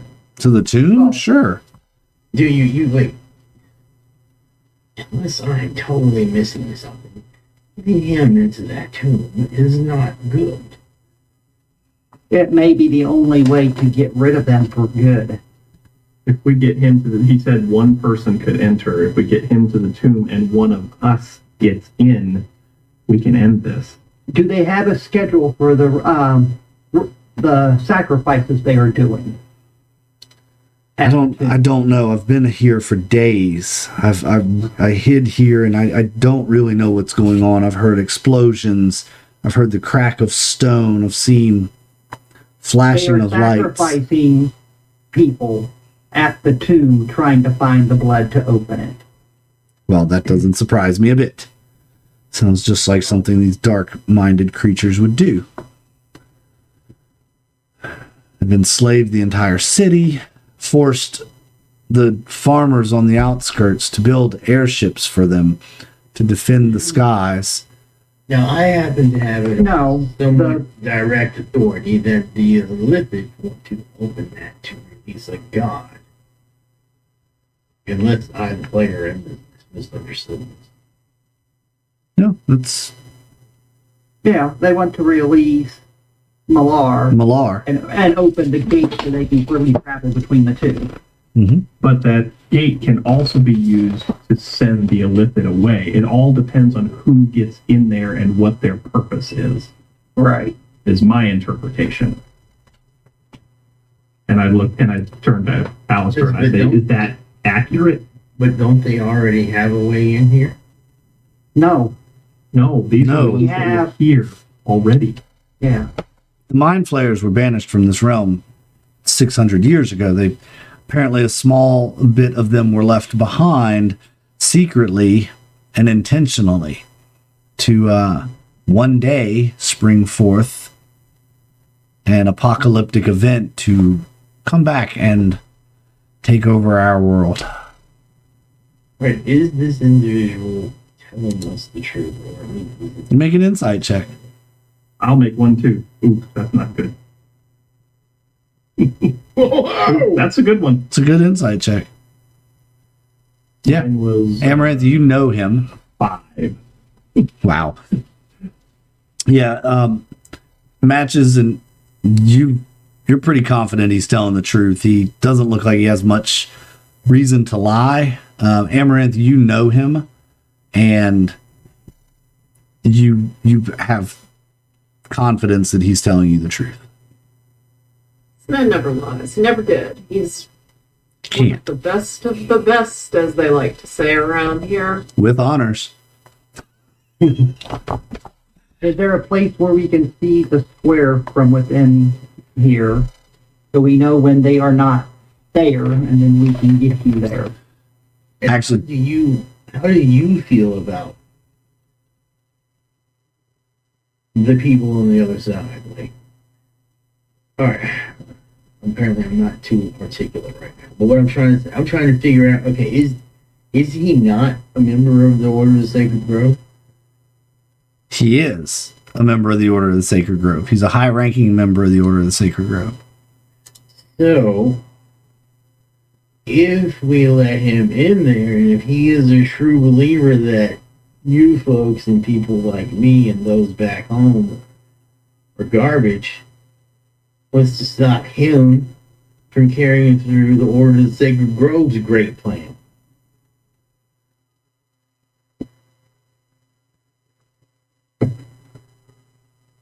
Using that wonderful insight of yours you had, do you plan to send them all home or to release Malar among us? Directly asking him. He's not the one he's not the one going in. I have no reason to release Malar. We would like to keep Malar far from this realm. He is of the worst of the worst that we can think.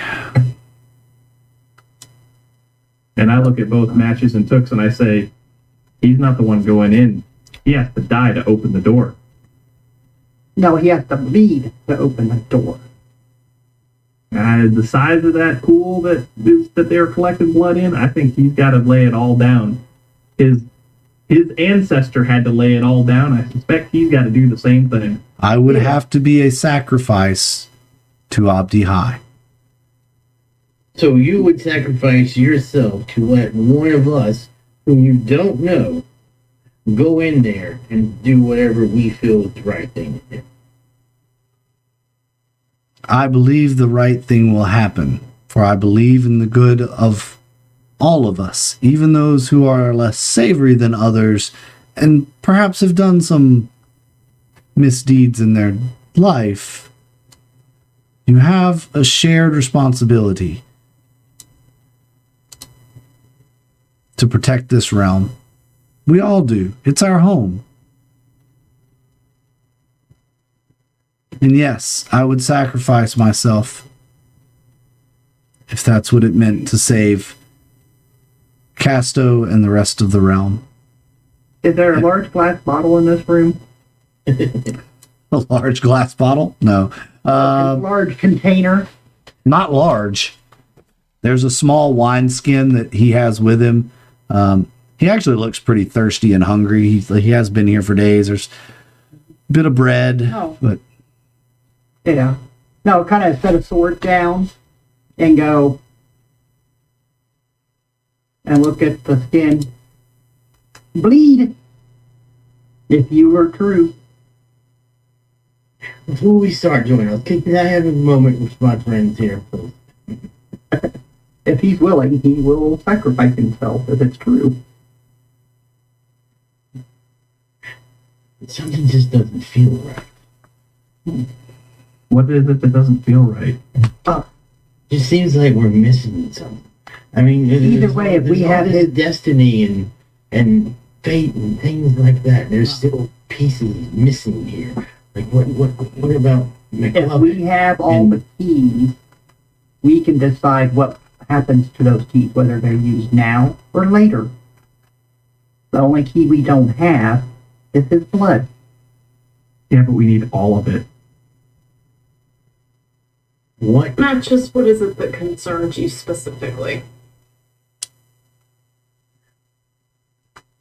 If I'm understanding everything correctly, there's lots of prophecy and things going on, and there was multiple, like McLovin, whatever his name is, McMuffin, what? McLovin, what? Mm-hmm. The dog. And the princess. What role were they supposed to play in this? I mean, weren't we supposed to create that magical mirror for some purpose? Mm-hmm. We did, to learn a lesson. What a lesson. What lesson? It took control. What if that magical hammer doesn't have anything to do with this?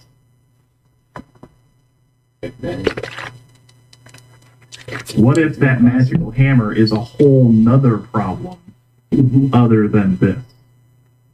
Or your analytical, scientific mind's overthinking.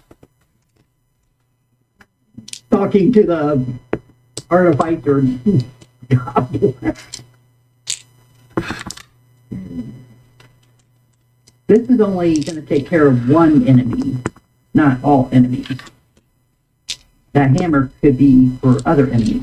This only takes care of the Mind Flayer enemy. The problem is, if one of us go in there, they will be sealed in there. So is it going to be one of us which goes in there, or is that the purpose of the princess?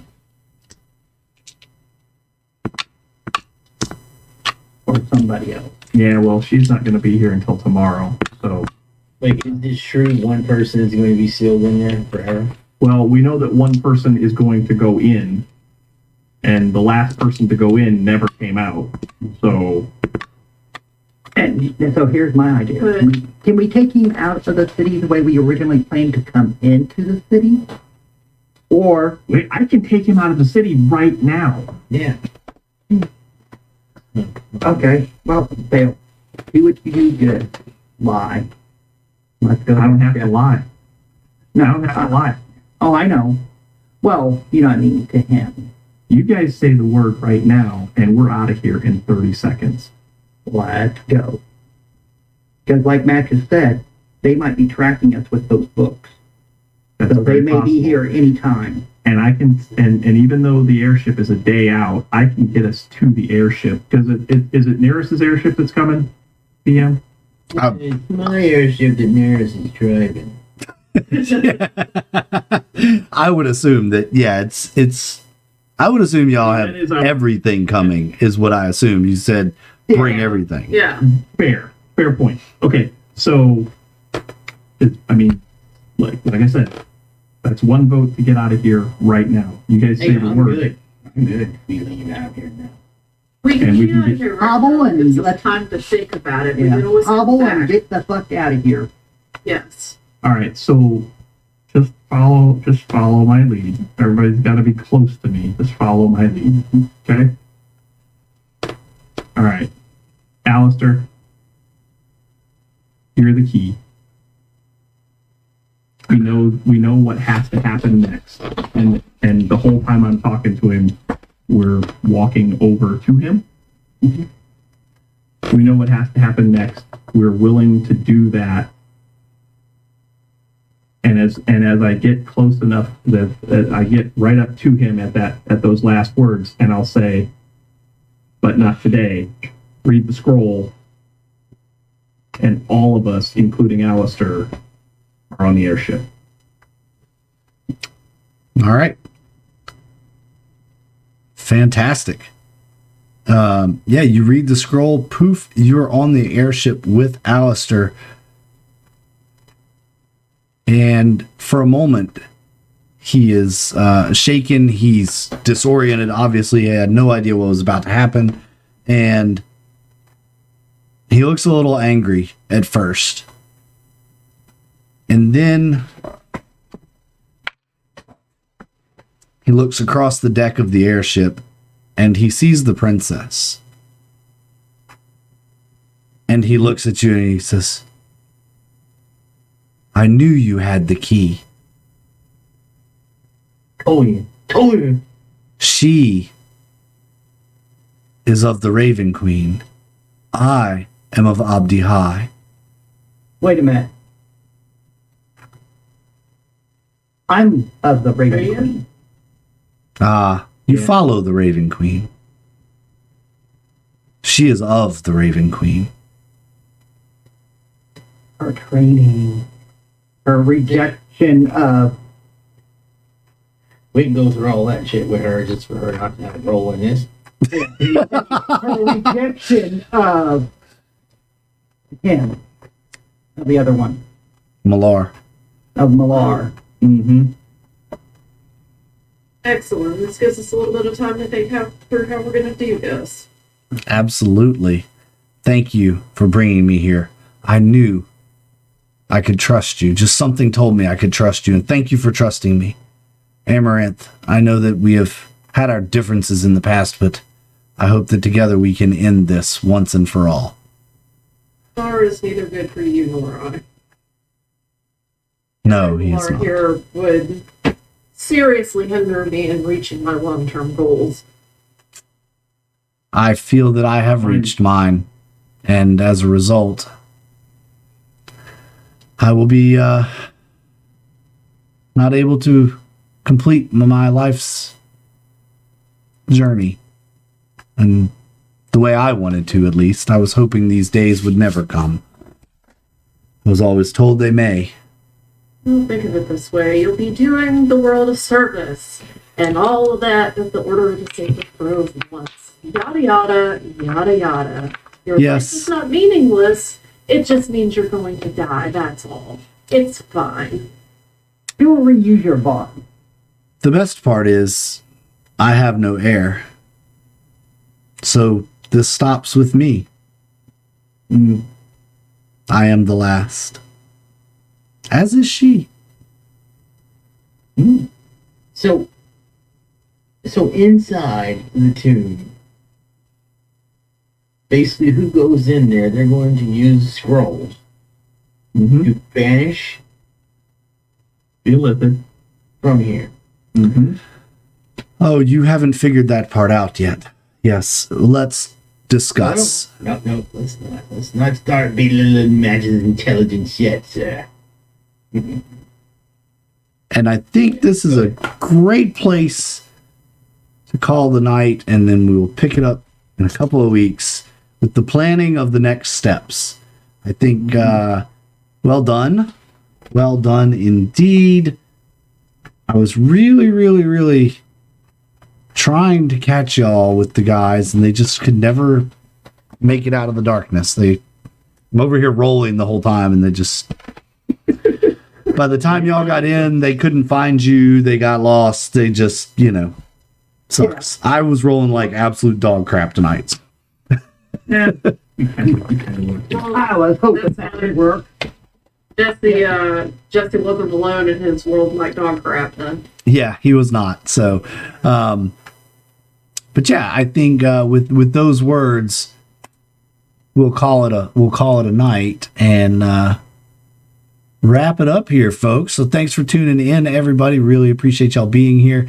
Sorry we went a little longer tonight, but we did start a little later with our little rant about the OGL system. So stuff.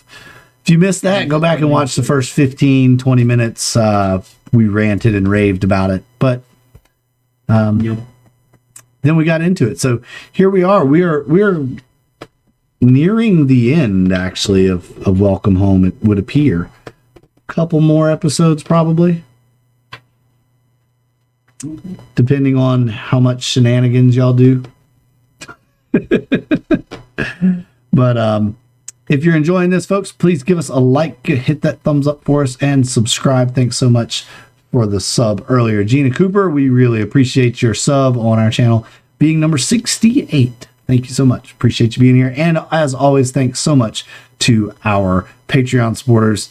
Nathan, Aaron, Lord Thorne, thank you. Really appreciate you. And I gotta also say thanks so much to Diamond Anvil, always giving us some grief in the chat. We really appreciate you, and for all the mod work you do in the Discord and help out around the channel. You're an integral part of our United Adventure Company channel and family. So we really appreciate you. Keep doing it, man. We love you. And as for everybody else, we'll see you in a couple of weeks. Shameless plug, I launched a new YouTube channel for myself, not gaming related at all. So it's cycling related. I'm a big cyclist, so I launched a YouTube channel. I have 2 whole videos up, so go check them out. Give me a sub or a like or some comments over there. Let me know that. What do you do on that channel? I show videos from my cycle commuting and stuff like that. Talk about them, break down the videos. It's pretty cool. I think it's pretty cool, but I'm biased. So I think I've had a couple people watch it. So, but yeah, go check it out. I'll throw the link in the Discord and down in the description. You wear them tight biking pants when you cycle too. Lycra. That's right, I do. They got that padded butt. They got that padded butt pad in them, yeah. Cushy. I'm going on a big ride tomorrow, so that's another reason we got to get out of here. Got to get some sleep, get some rest. We're going to do a 60-miler tomorrow, so I'll probably have some video from that in a couple of weeks. Anyway, until next time, folks, we're the United Adventure Company. This is Welcome Home, a 5th edition homebrew Dungeons & Dragons campaign, and this is Season 3. We're out of here until 2 weeks. We'll see you then, folks. Good night, everybody.